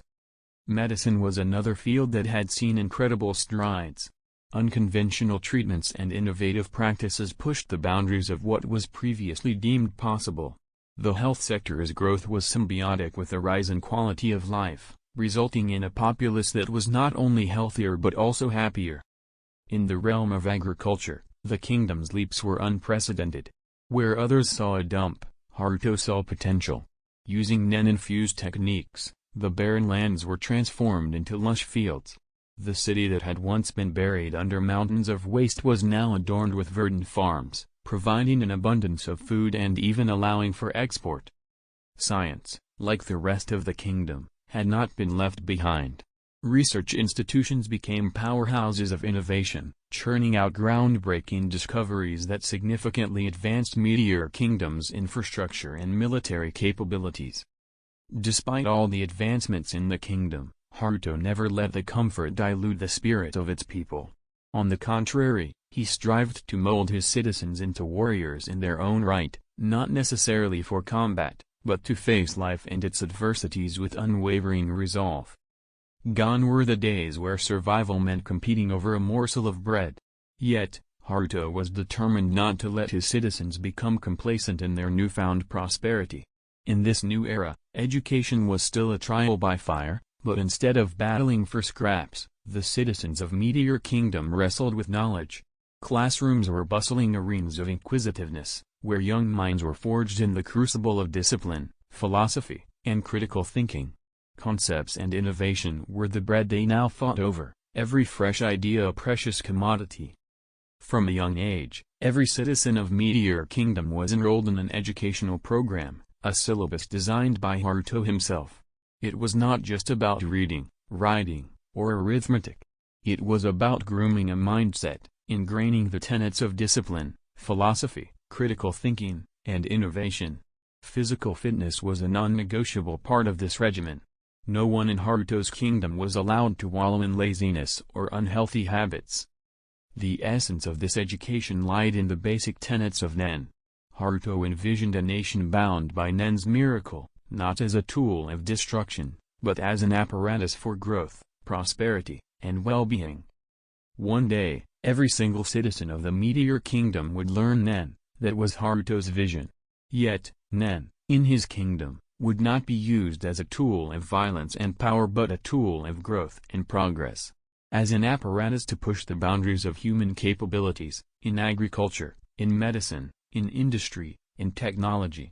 He saw it as a way to bring about a new era of prosperity the likes of which the world had never seen. On a crisp morning, Haruto was walking down one of the bustling city streets, watching as the people went about their daily tasks. The air was vibrant, filled with the energy of a city thriving and a people striving. He saw children on their way to schools, their eyes filled with the spark of ambition. He saw adults, going to their jobs, the set of their joy speaking volumes about their determination. His gaze swept over the thriving marketplace, the bustling restaurants, and the flourishing farms that lay in what was once a barren waste dump. As he strolled, he noticed a group of children running and playing in a park, their laughter ringing through the air. Stopping to observe, he watched as one of the boys, not more than 8, fell down. His knee scraped and bleeding, the boy's face contorted in pain. For a moment, everyone paused, waiting to see what the boy would do. The child grit his teeth, using his small hands to push himself up from the ground. Ignoring the tears streaming down his face, he quickly rejoined the game. His determination, as raw and as real as the city that housed him, drew a nod of approval from Haruto. Haruto's gaze, which had been focused on the park, shifted as he turned to resume his walk. Canary, who had been a silent shadow following him, stepped forward. "My king." "Call me by my name, Canary," Haruto interrupted, a gentle reprimand in his voice. "You're my sister in all but blood." Canary swallowed. It was a declaration that filled her heart with warmth, but she still hesitated, a long-ingrained habit of respect clashing with his casual decree. "The masters are here. They've heard of you and have come to challenge you in their games." A spark ignited in Haruto's eyes. He had been seeking challenges of late, yearning to pit his mind against the grandmasters of various games. It was an impulse he couldn't ignore, a deep-rooted urge that seemed to echo from his soul. Nodding, he said, "Good, let's go."